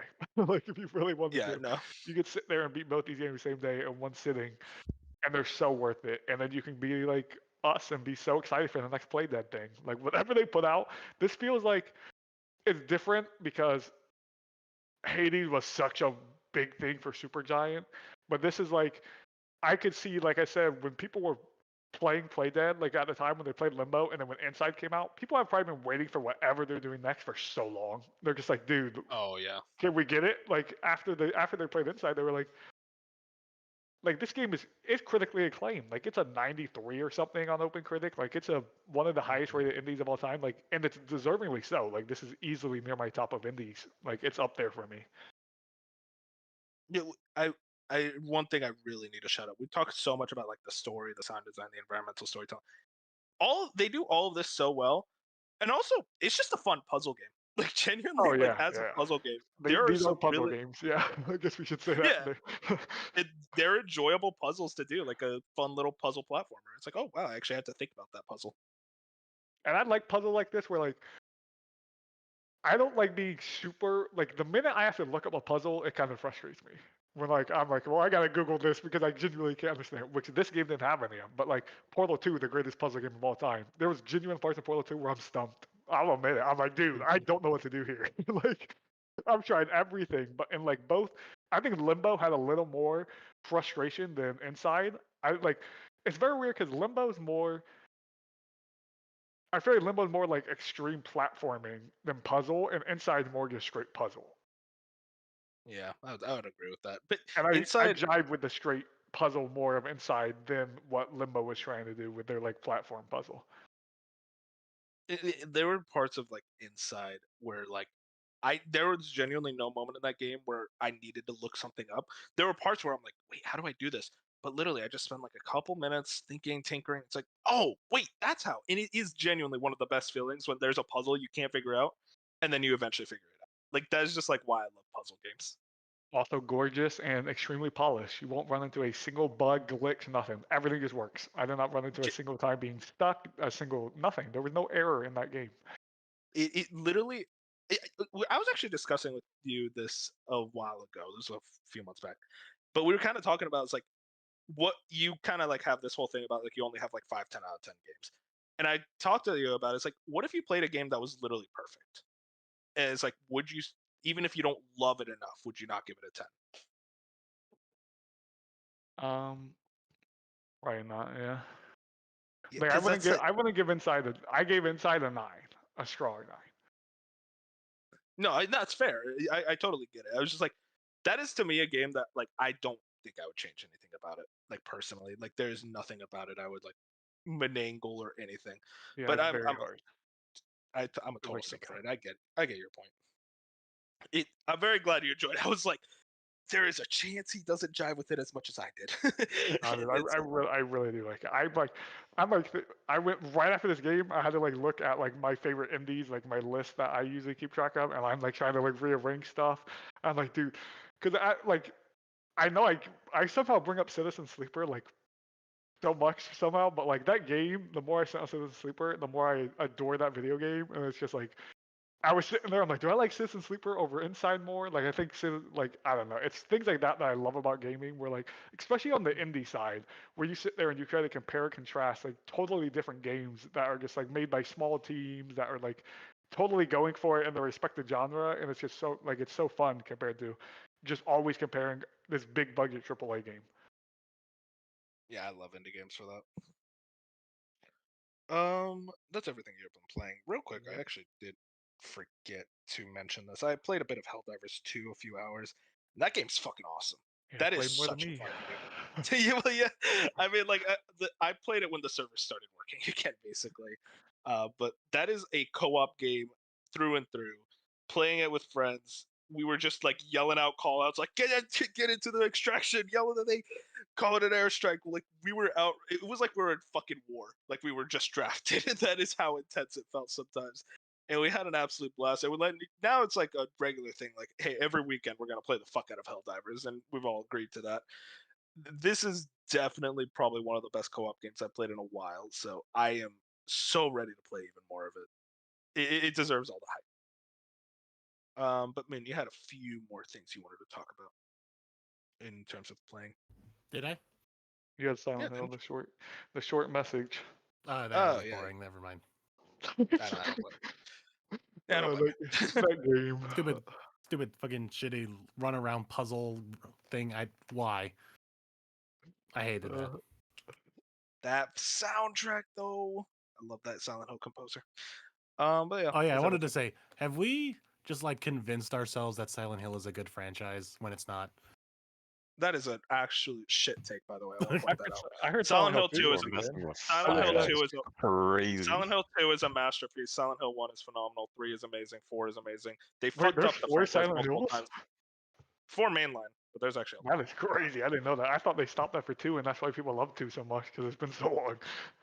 Yeah, no, these games are phenomenal. That's a horrible take. I don't know. All I ever hear is just all the bad Silent Hill games. Yeah, because those are the most recent ones. Because Konami's fucking stupid. It's a phenomenal franchise. Just don't give your franchise to Konami, and you'll get some good games. That's really. Give it to old Konami. They actually made good games. Let's go Snake Eater remake. But yeah, that's everything. Gonna end the podcast. All right. Well, I thought this would be a shorter one because all we just had to say was, layoffs are bad, and then we would just be done with the episode. But that was not what happened. Good Lord. All right. We're just yappers, man. Yeah, we're just a bunch of yappers. Well, not me. This was just the Wolf Infusion show. That's crazy. Fusion. It's always the Wolf Infusion though. that occasionally gets interrupted by Bench. Well, Bench isn't even part of the podcast anymore. I know. Like he's been out for so long. He's abandoned us. But anyway, hope you guys enjoyed. It's now March. We're now we're almost like a quarter of the way through. Some big games have come out, and we got some more coming out soon. It's going to be a good old time. But as I said earlier, we're going to be checking in on our fantasy critic here at the end of the month in 2 episodes. That's going to be fun. See how we're all doing there. So hope you guys check that out, as well as all the other stuff that we're doing. We're going to be putting out another episode of A Slice of Anime this upcoming week, as well as is there anything else? Am I forgetting something? I don't think we have a meal prep or food come up plan, do we? A makeout sesh with Dirk. Okay, that right on the session. Put it on the calendar, folks. Anyway, hope you all enjoyed. Make sure to like, comment, subscribe, and we will see you guys next Saturday. Have a good one. Go play inside. Play inside.